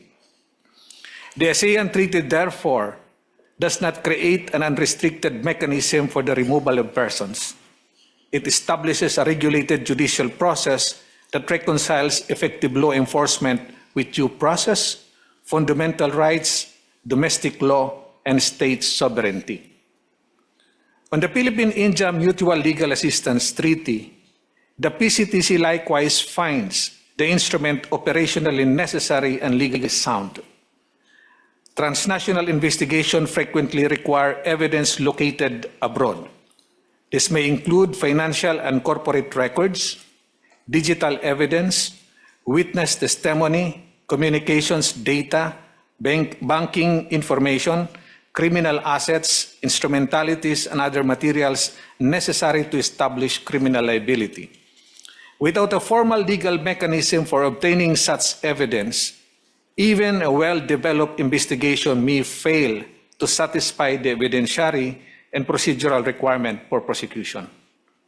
The Philippines-India Mutual Legal Assistance addresses this difficulty by authorizing a comprehensive range of assistance. This includes locating and identifying persons and objects, serving judicial documents, obtaining information, records, and evidence, taking testimony and statements, conducting hearings through video conference, facilitating the attendance of witnesses, executing searches and seizures, transferring persons in custody for evidentiary or investigative purposes, and tracing, restraining, forfeiting, and confiscating criminal proceeds and instrumentalities. Transnational criminal organizations are sustained not only by their individual members, but by financial networks, intermediaries, concealed property, and illicit proceeds distributed across jurisdiction. Effective enforcement must therefore extend beyond the apprehension of offenders to the disruption and recovery of the economic resources that sustain criminal operations. The treaty accordingly provides mechanism for identifying, tracing, restraining, seizing, forfeiting, and confiscating criminal assets and instrumentalities.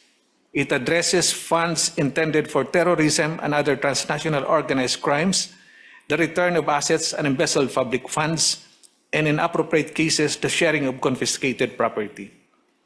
The Mutual Legal Assistance Treaty nevertheless preserves the sovereign authority and legal safeguard of both states. It permits refusal where a request concerns a political or purely military offense, is discriminatory, violates the rule against double jeopardy, prejudices sovereignty, security, public order, or essential interests, conflicts with domestic law, interferes with domestic proceedings, or endangers any person. It likewise governs confidentiality, limitation of use, and data protection. Information or evidence obtained under the treaty may not ordinarily be used for a purpose other than that stated in the request without the prior consent of the requested state. The treaty therefore facilitates effective cooperation without creating an unregulated right of access to sensitive information, evidence, or personal data. The operational value of both treaties is readily apparent. They will materially strengthen the Philippines' capacity to combat trafficking in person, terrorism, illicit drug trafficking, money laundering, arms smuggling, cyber-enabled fraud, corruption, organized financial crime, and other serious transnational offenses. They will also promote more coherent coordination among the Department of Justice, the Department of Foreign Affairs, the PCTC and NCB Manila, the Bureau of Immigration, the Philippine National Police, the National Bureau of Investigation, the Anti-Money Laundering Council, and other competent authorities. Most importantly, the treaties will enable the Philippines to pursue transnational criminal cases through a more complete enforcement continuum from intelligence development and evidence acquisition to asset recovery, provisional arrest, extradition, prosecution, and enforcement of sentence. Honorable Chairperson and distinguished member of the committee, these treaties should not be regarded merely as instrument of diplomatic cooperation. They constitute essential legal infrastructure for the administration of criminal justice across borders. They deny fugitives the expectation that territorial boundaries may provide sanctuary. They prevent criminal organization from using jurisdictional fragmentation to shield evidence, conceal assets, and frustrate prosecution. At the same time, they preserve due process, human rights, domestic law, and sovereign discretion. For this reason, and on behalf of our Executive Director, the Philippine Center on Transnational Crime respectfully and unequivocally support the Senate's concurrence in the ratification of the Asian Treaty on Extradition and the Treaty on Mutual Legal Assistance in Criminal Matters between the Government of the Republic of the Philippines and the Government of the Republic of India. Thank you, Mr. Chairperson and honorable members of the committee. Thank you very much, Attorney, for that very comprehensive report. Maraming salamat. So next, we'd like to recognize the members of the National Security Council. We have with us Attorney Azel. Is it Azel? Azel Pangan. Madam. Thank you, Mr. Chair. Good afternoon po. Good afternoon to our colleagues in government service. So we have yet to submit our official position paper on this, but allow me to read our initial statement on the ASEAN Extradition Treaty. For the National Security Council, we strongly support efforts to push for the ratification of the ASEAN Extradition Treaty. The Philippines should spearhead the ratification of the ASEAN Treaty on Extradition as the current ASEAN chair, particularly because no ASEAN member state has yet completed ratification except for Timor-Leste. Early ratification would demonstrate Philippine leadership while helping move the treaty toward entry into force. More importantly, the ATE would strengthen regional cooperation in addressing transnational crimes by providing a common legal framework for the extradition and surrender of persons sought for prosecution or to serve criminal sentences. This would help prevent offenders from exploiting national borders and differences in domestic legal systems to evade arrest and prosecution. The ratification is particularly important given the increasingly cross-border nature of crimes such as trafficking in persons, drug trafficking, money laundering, cybercrime, online fraud, terrorism, and organized crime.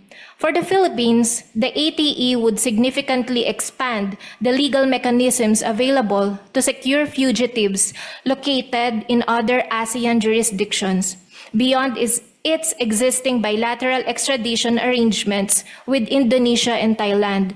By taking the lead in ratification, the Philippines can help create momentum for other ASEAN member states to do the same, ultimately making the region more effective in locating, apprehending, and prosecuting transnational offenders and ensuring that crossing an ASEAN border does not become a means of escaping justice. For the mutual legal assistance treaty between Philippines and India, may we be given at least 5 days, Mr. Chair, to finalize our position paper with supporting justifications and studies. We have yet to consolidate our position paper on this to be signed by our National Security Advisor. Thank you, Mr. Chair. Thank you very much, Attorney Aisel. We'd now like to also recognize from the Bureau of Immigration, Attorney Maminta. You're recognized, sir, for your position of the Bureau of Immigration. Good afternoon, Honorable Chair. For the Bureau of Immigration, as an attached agency of the Department of Justice, we strongly support their position and all the pending treaties before this honorable committee. Thank you, Mr. Chair. Thank you very much, Attorney. So with that said, all favorable endorsements from all the important agencies and stakeholders. I know the importance of this. We need to pass this the soonest, particularly the ATE, the ASEAN, of course, treaty on extradition. And of course, also with India. We have to pass this immediately. So we now move that the COMSEC prepare the committee report, Madam Sue, and we will hopefully present this to the body next week for sponsorship. So once again, congratulations. Thank you for your time. I hope we didn't waste any time here. Thank you for your effort coming here. Alam ko may circular yung Malacanang saying that you can work from home, but these are important measures and we really appreciate all of you coming here today. Maraming salamat po. So with that concludes our hearing. Once again, mabuhay po tayong lahat. Thank you very much. This hearing now is hereby adjourned.